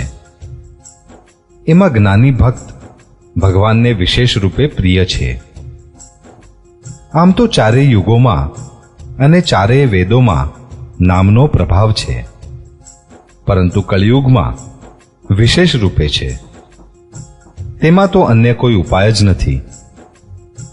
જેઓ સર્વે પ્રકારની કામનાઓથી રહિત અને શ્રી રામ ભક્તિના રસમાં લીન છે, તેઓએ પણ નામના સુંદર પ્રેમરૂપી અમૃતના સરોવરમાં પોતાના મનને માછલું બનાવી રાખ્યું છે.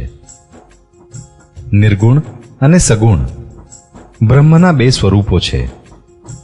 એ બંને જ અકથનીય, અથાહ, અનાદિ અને અનુપમ છે.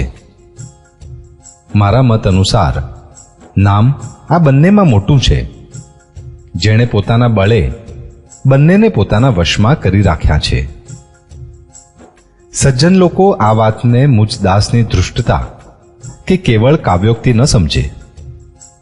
હું મારા મનના વિશ્વાસ, પ્રેમ અને રુચિની વાત કહું છું. બંને પ્રકારના બ્રહ્મનું જ્ઞાન અગ્નિ સમાન છે. નિર્ગુણ તે અપ્રકટ અગ્નિની પેઠે છે, જે કાષ્ઠની અંદર છે પરંતુ દેખાતો નથી, અને સગુણ તે પ્રકટ અગ્નિની પેઠે છે, જે પ્રત્યક્ષ દેખાય છે. બંનેને જાણવા ઘણા કઠણ છે, પરંતુ નામથી બંને સુગમ થઈ જાય છે. એટલે જ મેં નામને બ્રહ્મથી અને રામથી મોટું કહ્યું છે. બ્રહ્મ વ્યાપક છે, એક છે, અવિનાશી છે. સત્તા, ચૈતન્ય અને આનંદનો નક્કર ખજાનો છે. એવા વિકાર રહિત પ્રભુના હૃદયમાં રહેવા છતાં જગતના સર્વે જીવ દીન અને દુઃખી છે. નામનું નિરૂપણ કરીને નામનું જતન કરવાથી તે જ બ્રહ્મ એવી રીતે પ્રકટ થઈ જાય છે જેમ રત્ન ઓળખાયાથી એનું મૂલ્ય. આ રીતે નિર્ગુણ કરતા નામનો પ્રભાવ અત્યંત મોટો છે. હવે મારા વિચાર અનુસાર કહું છું કે નામ રામ કરતા પણ મોટું છે. શ્રી રામચંદ્રજીએ ભક્તોના હિત માટે મનુષ્ય શરીર ધારણ કરી સ્વયં કષ્ટ વેઠીને સાધુઓને સુખી કર્યા. પરંતુ ભક્તજનો પ્રેમ સહિત નામનો જપ કરી સરળતાથી આનંદ અને કલ્યાણનું ધામ બની જાય છે. શ્રી રામજીએ એક તપસ્વીની સ્ત્રીને જ તારી, પરંતુ નામે તો કરોડો દુષ્ટોની બગડેલી બુદ્ધિને સુધારી છે. શ્રી રામજીએ ઋષિ વિશ્વામિત્રના હિત માટે એક સુકેતુ યક્ષની કન્યા તાડકાને સેના અને પુત્ર સહિત સમાપ્ત કરી, પરંતુ નામ પોતાના ભક્તોના દોષ, દુઃખ અને દુરાશાઓનો એવી રીતે નાશ કરી નાખે છે જેવી રીતે સૂર્ય રાત્રિનો. શ્રી રામજીએ તો પોતે શિવજીનું ધનુષ તોડ્યું, પણ નામનો તો પ્રતાપ જ સંસારના સર્વ ભયોનો નાશ કરનારો છે. પ્રભુ શ્રી રામજીએ દંડક વનને સોહામણું બનાવ્યું, પરંતુ નામે અસંખ્ય મનુષ્યોના મનને પવિત્ર કરી દીધા. શ્રી રઘુનાથજીએ રાક્ષસોના સમૂહોને માર્યા, પરંતુ નામ તો કળિયુગના બધા જ પાપોના મૂળિયા ઉખાડનારું છે. શ્રી રઘુનાથજીએ તો શબરી, જટાયુ આદિ શ્રેષ્ઠ સેવકોને જ મુક્તિ આપી, પરંતુ નામે અગણિત દુષ્ટોનો ઉદ્ધાર કર્યો. નામના ગુણોની કથા વેદોમાં પ્રસિદ્ધ છે. શ્રી રામજીએ સુગ્રીવ અને વિભીષણ બેને જ પોતાની શરણમાં રાખ્યા, આ હર કોઈ જાણે છે. પરંતુ નામે તો અનેક ગરીબો પર કૃપા કરી છે. નામનું આ સુંદર બિરુદ લોકો અને વેદોમાં વિશેષ રૂપે પ્રકાશિત છે.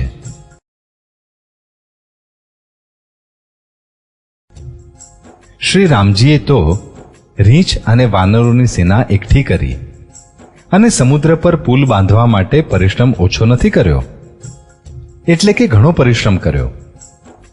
પરંતુ નામ લેતા જ સંસાર સમુદ્ર સુકાઈ જાય છે. સજ્જનજનો, મનમાં જરા વિચારો, બંનેમાં કોણ મોટું છે? શ્રી રામચંદ્રજીએ કુટુંબ સહિત રાવણને યુદ્ધમાં માર્યો અને સીતા સહિત પોતાના નગરમાં પ્રવેશ કર્યો. રામ રાજા બન્યા, અવધ એમની રાજધાની બની. દેવતા અને મુનિઓ ઉત્તમ વાણીથી તેમના ગુણ ગાય છે.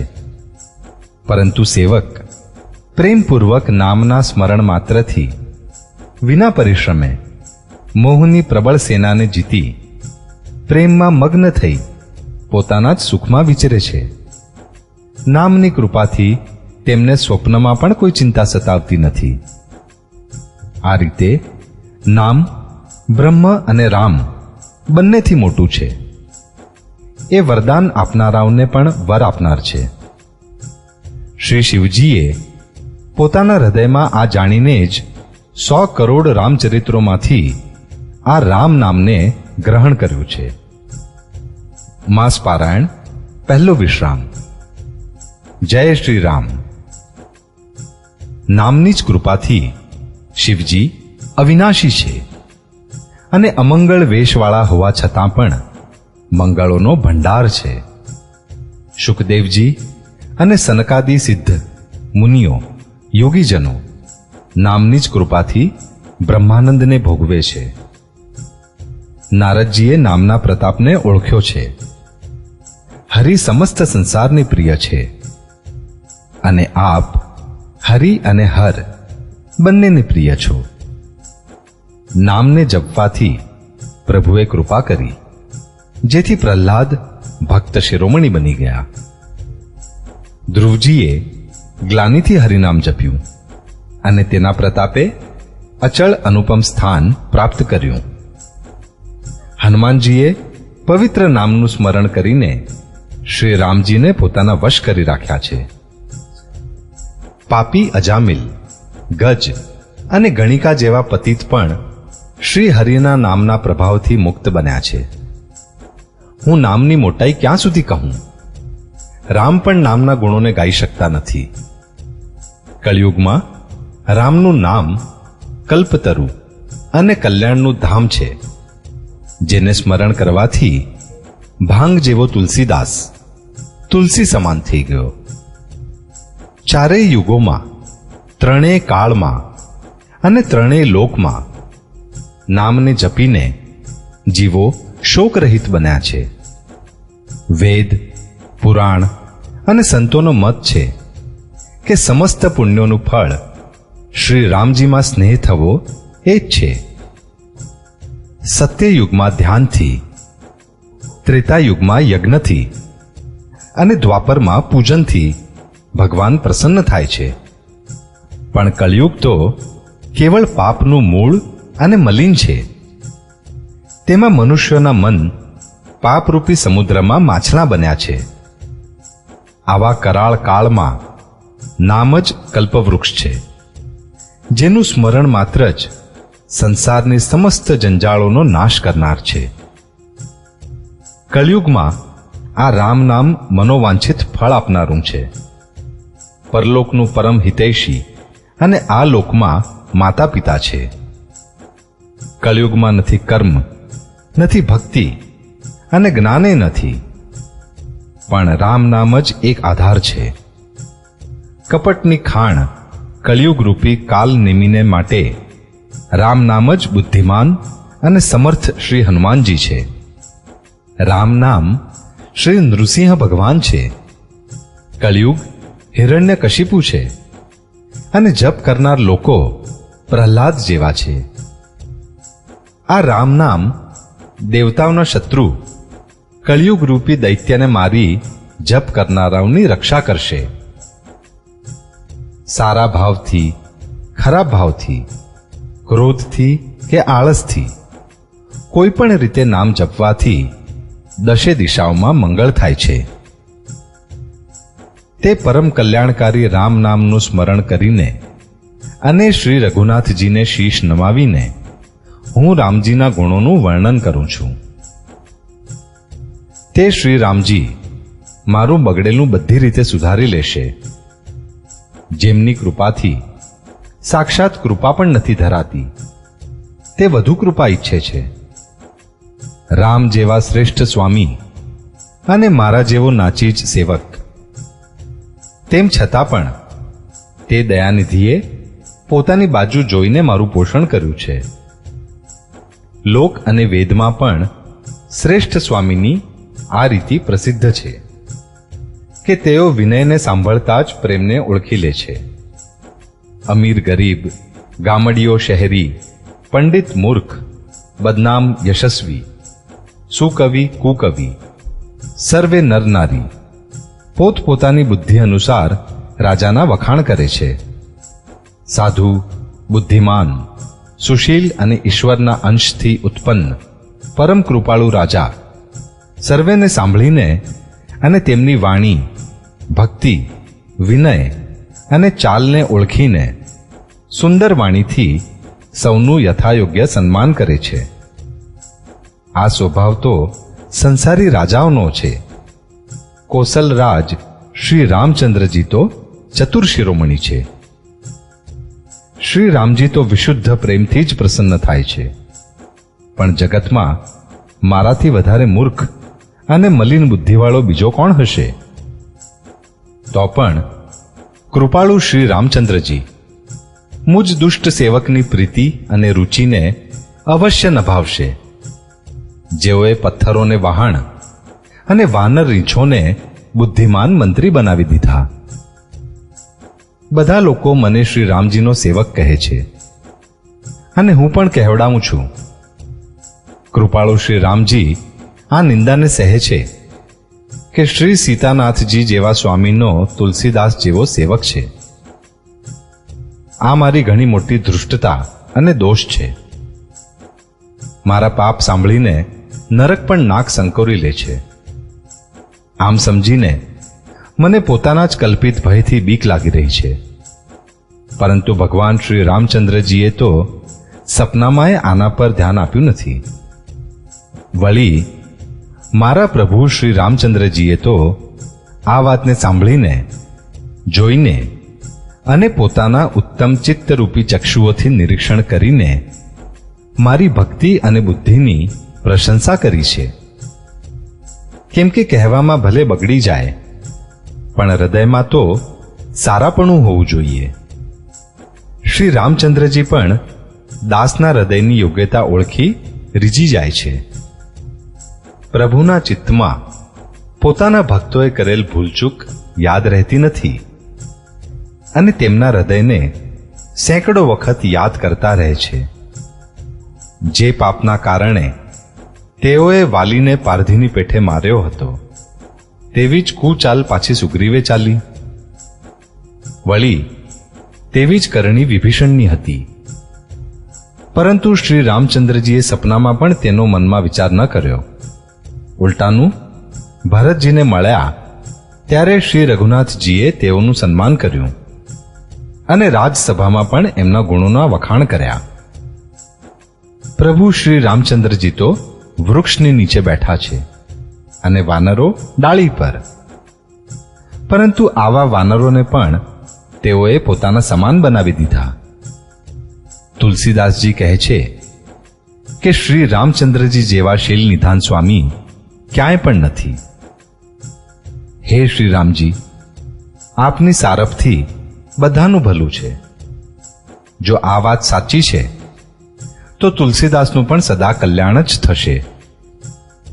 આ રીતે પોતાના ગુણ દોષો કહીને અને સૌને ફરીથી શીશ નમાવીને હું શ્રી રઘુનાથજીના નિર્મળ યશનું વર્ણન કરું છું, જેને સાંભળવાથી કળિયુગના પાપ નાશ પામે છે. મુનિ યાજ્ઞવલ્ક્યજીએ જે સોહામણી કથા મુનિશ્રેષ્ઠ ભરદ્વાજજીને સંભળાવી હતી, એ જ સંવાદને હું વખાણીને કહીશ. બધા સજ્જનો સુખનો અનુભવ કરતા કરતા તે સાંભળે. શિવજીએ પહેલા આ સોહામણા ચરિત્રને રચ્યું, પછી કૃપા કરીને પાર્વતીજીને સંભળાવ્યું. તે જ ચરિત્ર શિવજીએ કાગભૂષુંડીજીને રામભક્ત અને અધિકારી જાણીને આપ્યું. પછી તે કાગભૂષુંડીજી પાસેથી યાજ્ઞવલ્ક્યજીએ મેળવ્યું અને તેઓએ તે ભરદ્વાજીને ગાઈને સંભળાવ્યું. તેઓ બંને વક્તા અને શ્રોતા સમાન શીલવાળા અને સમદર્શી છે અને શ્રી હરિની લીલાને જાણે છે. તેઓ પોતાના જ્ઞાનથી ત્રણે કાળની વાતોને હથેળી પર રાખેલા આમળાની જેમ જાણે છે. વળી અન્ય જે પણ સુજ્ઞ હરિભક્તો છે, તેઓ આ ચરિત્રને અનેક પ્રકારે કહે, સાંભળે અને સમજે છે.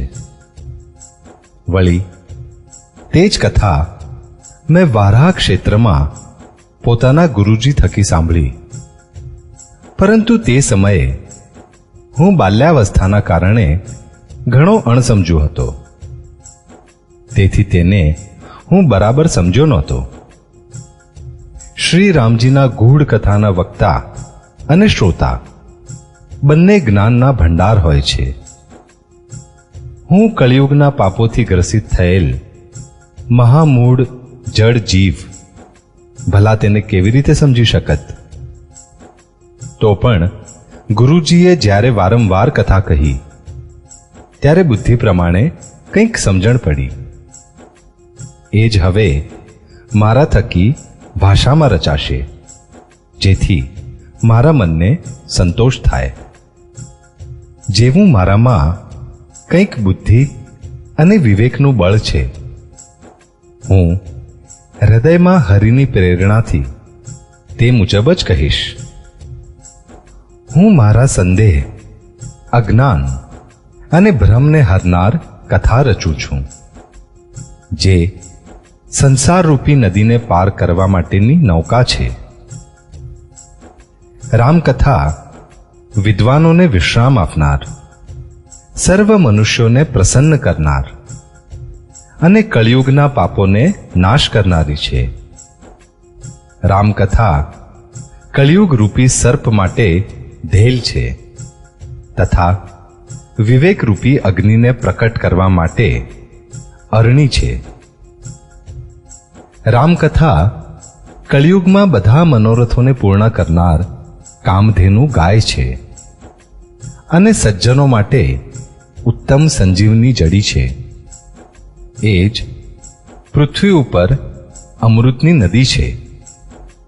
જન્મ મરણરૂપી ભયનો નાશ કરનાર અને ભ્રમરૂપી દેડકાઓને ખાનાર નાગણ છે. આ રામકથા અસુરોની સેના જેવા નરકોનો નાશ કરનારી અને સાધુરૂપ દેવતાઓના કુળનું હિત કરનારી પાર્વતી છે. રામકથા સંત સમાજરૂપી ક્ષીર સમુદ્ર માટે લક્ષ્મીજી સમાન છે અને સંપૂર્ણ વિશ્વનો ભાર ઉપાડવામાં અચળ પૃથ્વી સમાન છે. યમદૂતોના મુખ પર મેષ લગાડવા માટે આ જગતમાં યમુનાજીના જેવી છે અને જીવોને મુક્તિ આપવા માટે જાણે કાશી જ છે. તે શ્રીરામજીને પવિત્ર તુલસી સમાન પ્રિય છે અને તુલસીદાસ માટે હુલસીની જેમ હૃદયથી હિત કરનારી છે. આ રામકથા શિવજીને નર્મદાજી સમાન પ્રિય છે.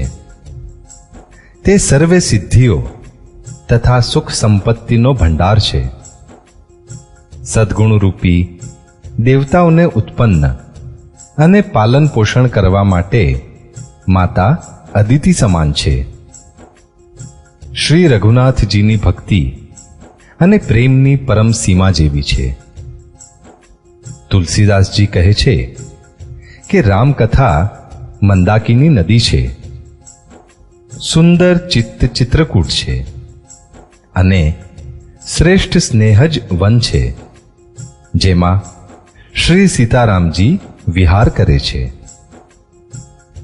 શ્રી રામચંદ્રજીનું ચરિત્ર સુંદર ચિંતામણી છે અને સંતોની સુબુદ્ધિરૂપ સ્ત્રીનો ઉત્તમ શણગાર છે.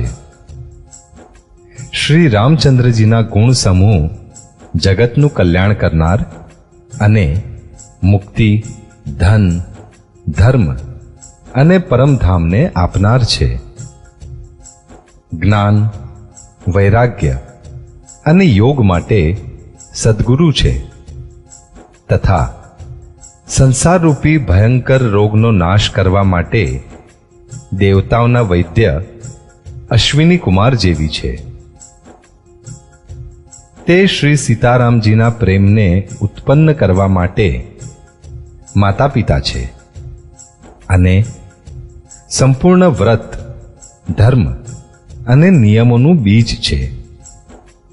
પાપ, સંતાપ અને શોકનો નાશ કરનાર તથા આ લોક અને પરલોકનું પ્રિય પાલન કરનાર છે.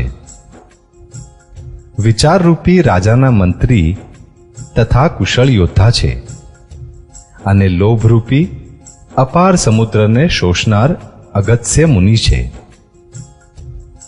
ભક્તોના મનરૂપી વનમાં વસનારા કળિયુગના વિકાર રૂપ કામ, ક્રોધ સ્વરૂપ હાથીઓને મારવા માટે સિંહનું બચ્ચું છે. શિવજીના પૂજ્ય અને પ્રિયતમ અતિથિ છે અને દરિદ્રતા રૂપી દાવાનળને બુઝાવવા માટે કામનાને પૂર્ણ કરનાર મેઘરાજા છે. વિષયરૂપી સર્પનું ઝેર ઉતારવા માટે મંત્ર અને મહામણિ છે. તે લલાટ પર લખાયેલા કઠિનતાથી ભૂસાનાર ખરાબ લેખોને મટાડનાર છે. અજ્ઞાનરૂપી અંધકારનું હરણ કરનાર સૂર્ય કિરણો સમાન અને સેવકરૂપી સાલી એટલે કે ઉત્તમ ધાન ડાંગરને પોષવા માટે મેઘ સમાન છે. મનોવાંછિત વસ્તુ આપનાર શ્રેષ્ઠ કલ્પવૃક્ષ સમાન છે અને સેવા કરવાથી હરિહર સમાન સુલભ અને સુખ આપનાર છે. સુકવિરૂપી શરદ ઋતુના મનરૂપી આકાશને સુશોભિત કરવા માટે તારા સમૂહ જેવી છે અને શ્રી રામજીના ભક્તોનું તો જીવન ધન જ છે. સંપૂર્ણ પુણ્યોના ફળરૂપ મહાન ભોગો સમાન છે. જગતનું કપટ રહિત હિત કરનાર સાધુ સંતોના સમાન છે. સેવકોના મનરૂપી માન સરોવર માટે હંસ જેમ અને પવિત્ર કરનાર ગંગાજીની તરંગમાળાઓ સમાન છે. શ્રી રામજીના ગુણોનો સમૂહ કુમાર્ગ, કુતર્ક, કુચાલ અને કળિયુગના કપટ, દંભ અને પાખંડને બાળવા માટે એવો જ છે જેવો ઈંધણને માટે પ્રચંડ અગ્નિ.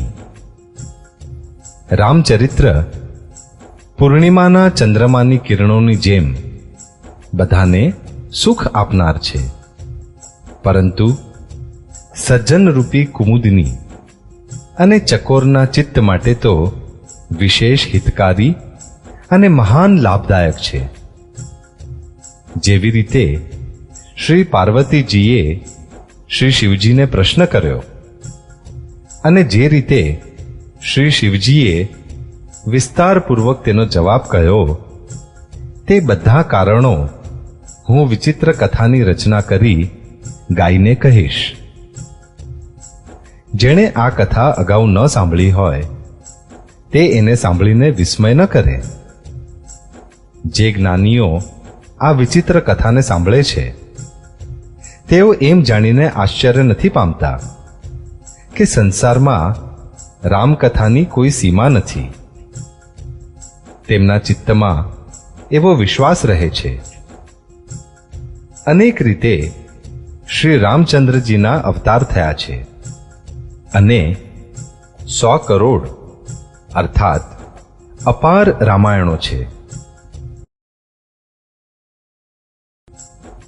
કલ્પભેદ મુજબ શ્રી હરિના સુંદર ચરિત્રોને મુનીશ્વરોએ અનેક રીતે ગાયા છે.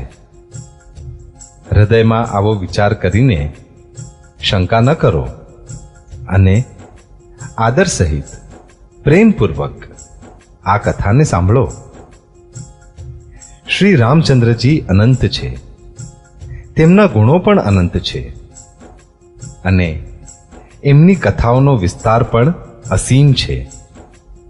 માટે જેમના વિચાર નિર્મળ છે તે આ કથા સાંભળીને આશ્ચર્ય નહીં પામે.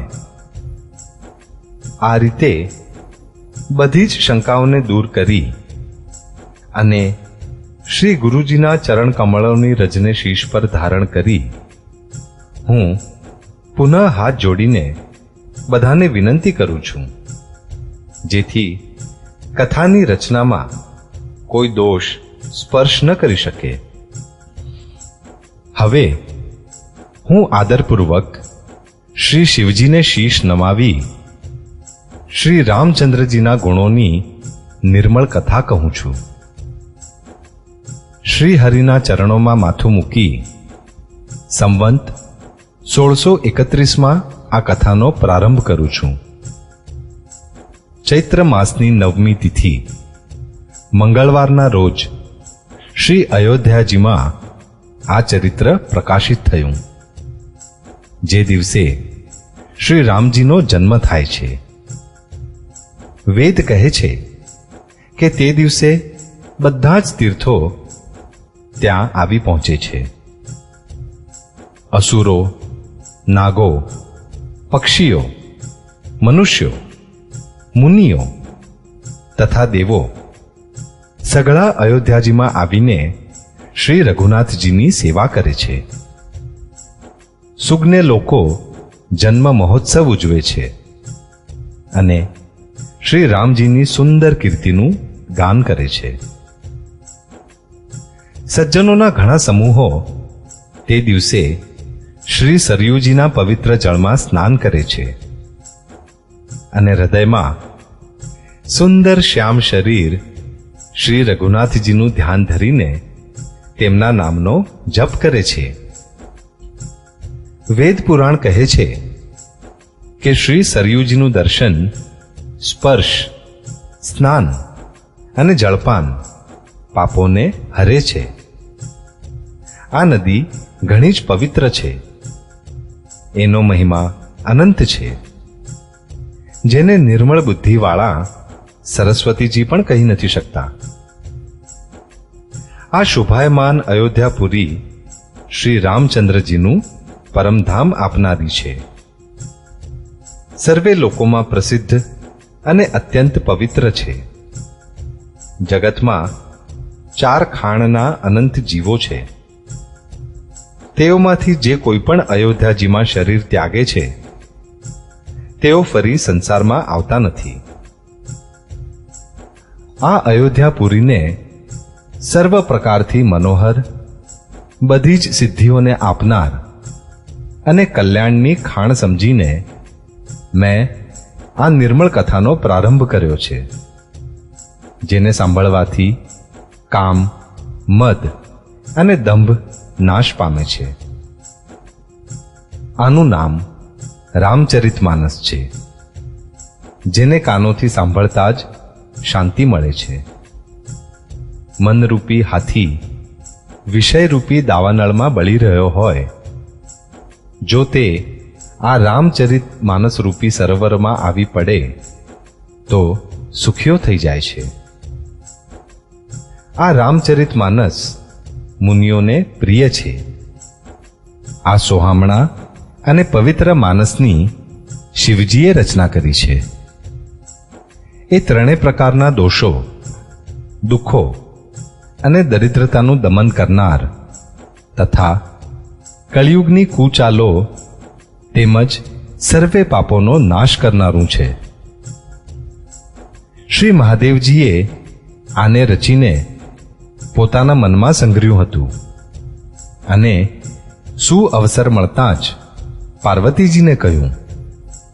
આથી શિવજીએ તેને પોતાના હૃદયમાં સંગ્રહાયેલું જોઈને અને પ્રસન્ન થઈને એનું ઉત્તમ રામચરિતમાનસ નામ રાખ્યું. હું એ જ સુખ આપનાર સોહામણી રામકથા કહું છું.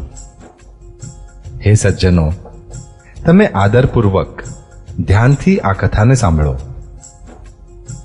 આ રામચરિતમાનસ જેવું છે, જે રીતે બન્યું છે અને જે હેતુથી આ જગતમાં એનો પ્રચાર થયો, તેની બધી જ કથા હવે હું શ્રી ઉમા મહેશ્વરનું સ્મરણ કરીને કહું છું. શ્રી શિવજીની કૃપાથી જેના હૃદયમાં ઉત્તમ બુદ્ધિનો વિકાસ થયો, તેવો આ તુલસીદાસ શ્રી રામચરિતમાનસનો કવિ બન્યો. પોતાની બુદ્ધિ અનુસાર તો એ આ કથા મનોહર જ બનાવે છે.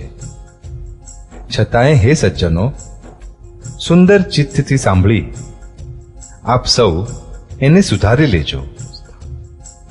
સુંદર બુદ્ધિ ભૂમિ છે, હૃદય તેનું ઊંડું સ્થાન છે, વેદ પુરાણ સમુદ્ર છે અને સાધુ સંત મેઘ છે.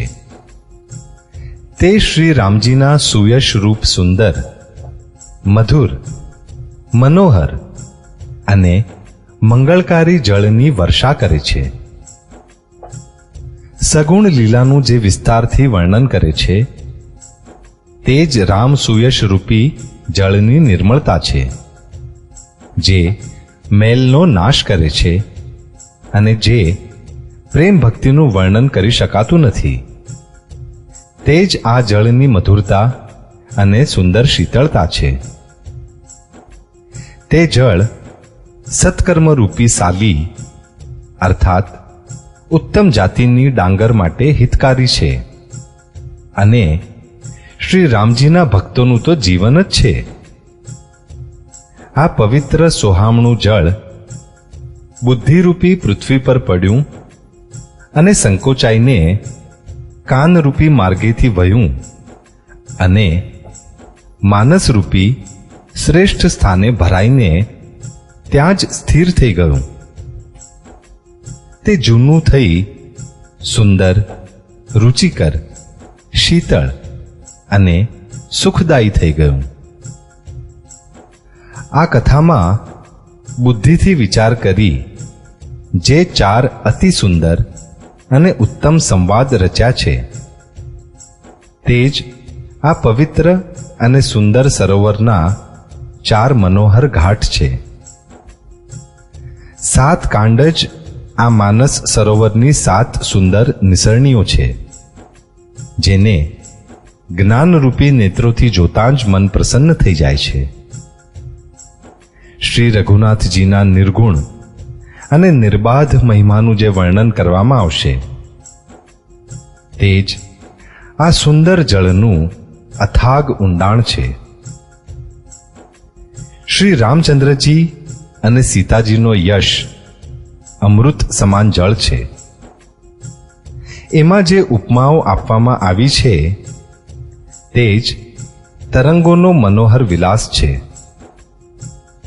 સુંદર ચોપાઈઓ જ ગીચ પ્રસરેલા પુરઈન એટલે કે કમળપત્રો છે અને કવિતાની યુક્તિઓ સુંદર મણિ ઉત્પન્ન કરનાર સોહામણી છીપો છે. જે સુંદર છંદ, સોરઠા અને દોહા છે, તે જ તેમાં બહુરંગી કમળોના સમૂહ સુશોભિત છે. અનુપમ અર્થ, ઉચ્ચ ભાવ અને સુંદર ભાષા જ પરાગ, મકરંદ અને સુગંધ છે. સત્કર્મોનો પુંજ ભમરાઓની સુંદર પંક્તિઓ છે. જ્ઞાન, વૈરાગ્ય અને વિચાર હંસ છે. કવિતાનો ધ્વનિ, વક્રોતિ, ગુણ અને જાતિ જ અનેક પ્રકારના મનોહર માછલા છે. અર્થ, ધર્મ, કામ, મોક્ષ એ ચારે જ્ઞાન વિજ્ઞાનના વિચારનું કથન, કાવ્યના નવરસ, જપ, તપ, યોગ અને વૈરાગ્યના પ્રસંગ એ બધા આ સરોવરના સુંદર જળચર જીવો છે.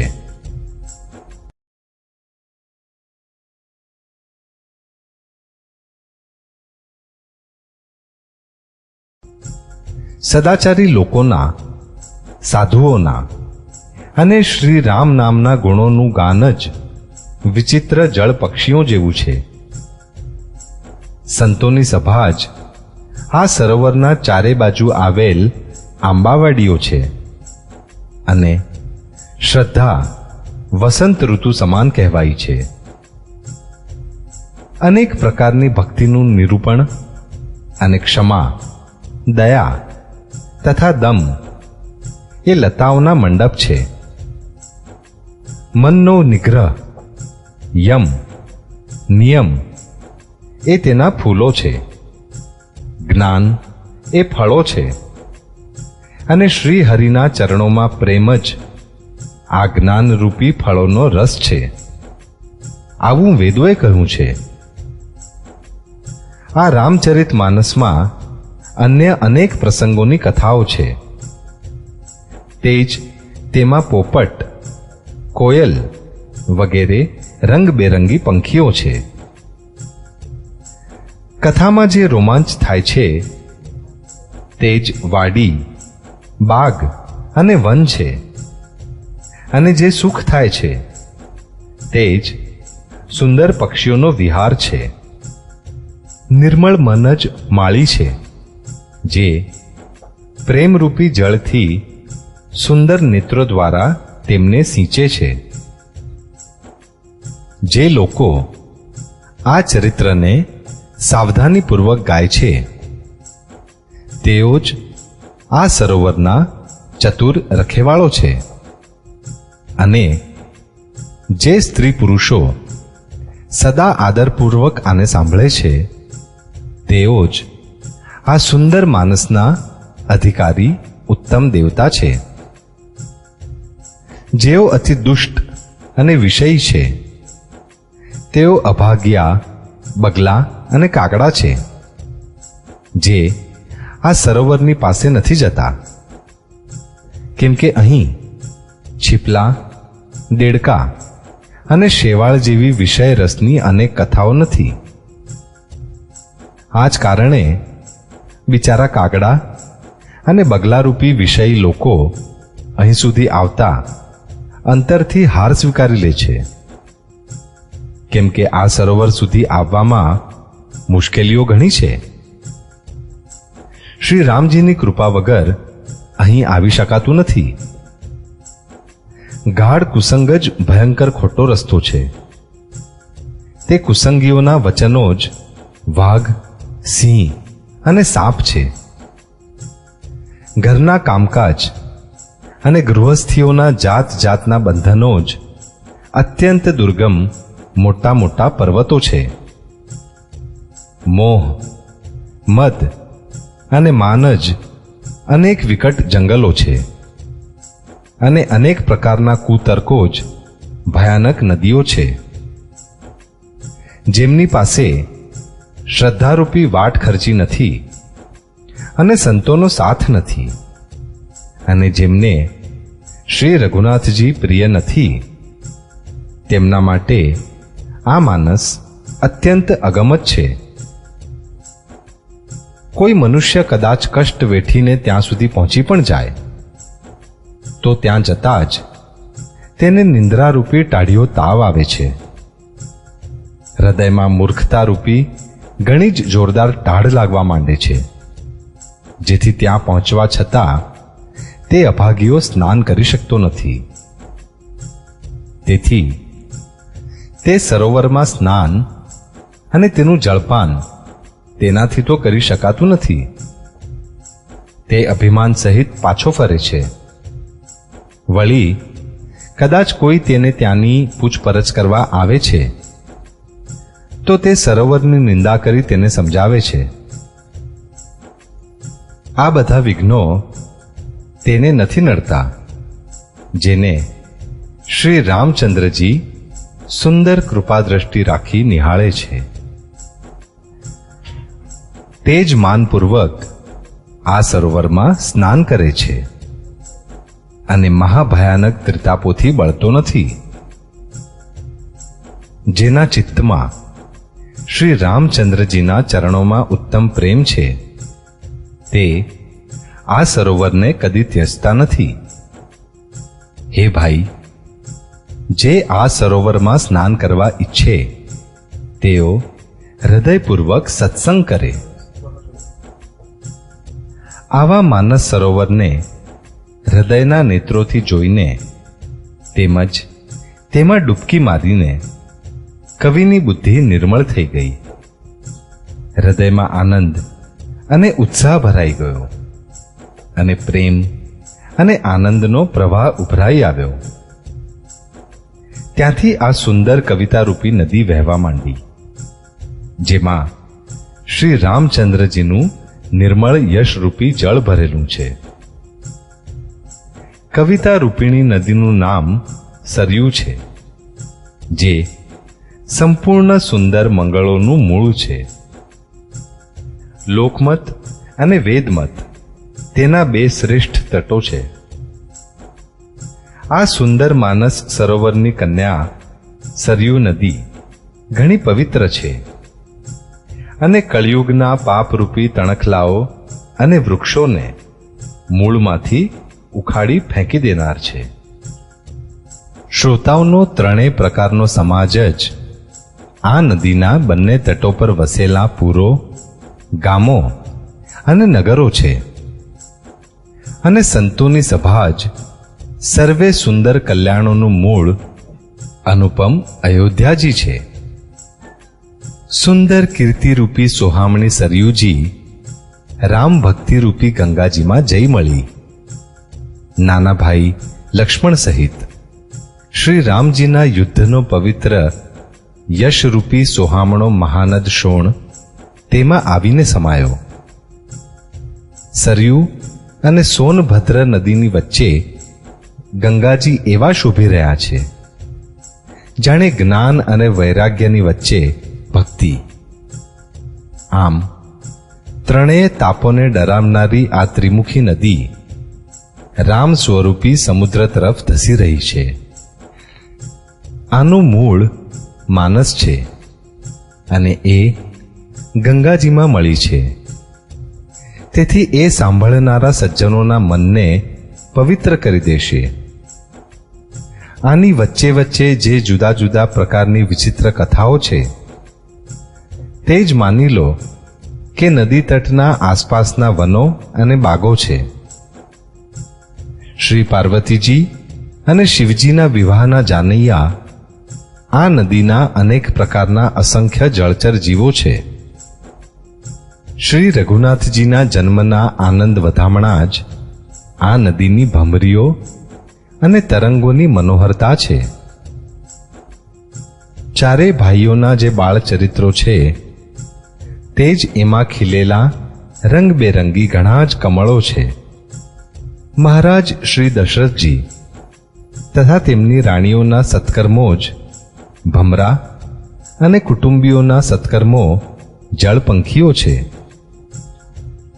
શ્રી સીતાજીના સ્વયંવરની જે શ્રેષ્ઠ કથા છે તે જ આ નદીમાં સોહામણી શોભારૂપે છવાયેલી છે. અનેક સુંદર વિચારવાલાયક કૂટ પ્રશ્નો આ નદીની નાવો છે અને તેના વિવેકયુક્ત ઉત્તરો જ ચતુર કેવટો છે. આ કથાને સાંભળ્યા બાદ અરસપરસ જે ચર્ચા થાય છે તે જ આ નદીના આધારે ચાલનારો યાત્રિકોનો સમાજ શોભાને પામી રહ્યો છે. પરશુરામજીનો ક્રોધ આ નદીની ભયાનક ધારા છે અને શ્રી રામચંદ્રજીના શ્રેષ્ઠ વચનો જ સુંદર બંધાયેલા ઘાટો છે. ભાઈઓ સહિત શ્રી રામચંદ્રજીના વિવાહનો ઉત્સવ જ આ કથા નદીનું કલ્યાણકારી પૂર છે, જે સર્વેને સુખ આપનારું છે. આ કથાને કહેવા સાંભળવાથી જેઓ હર્ષિત અને પુલકિત બને છે તેઓ જ પુણ્યાત્માઓ છે, જે પ્રસન્ન ચિત્તે આ નદીમાં નહાય છે. શ્રી રામચંદ્રજીના રાજતિલક માટે જે મંગળ સુશોભન સજાવવામાં આવ્યું હતું તે એમ માનો કે પર્વ સમયે આ નદી પર યાત્રિકોના સમૂહ એકઠા થયા છે.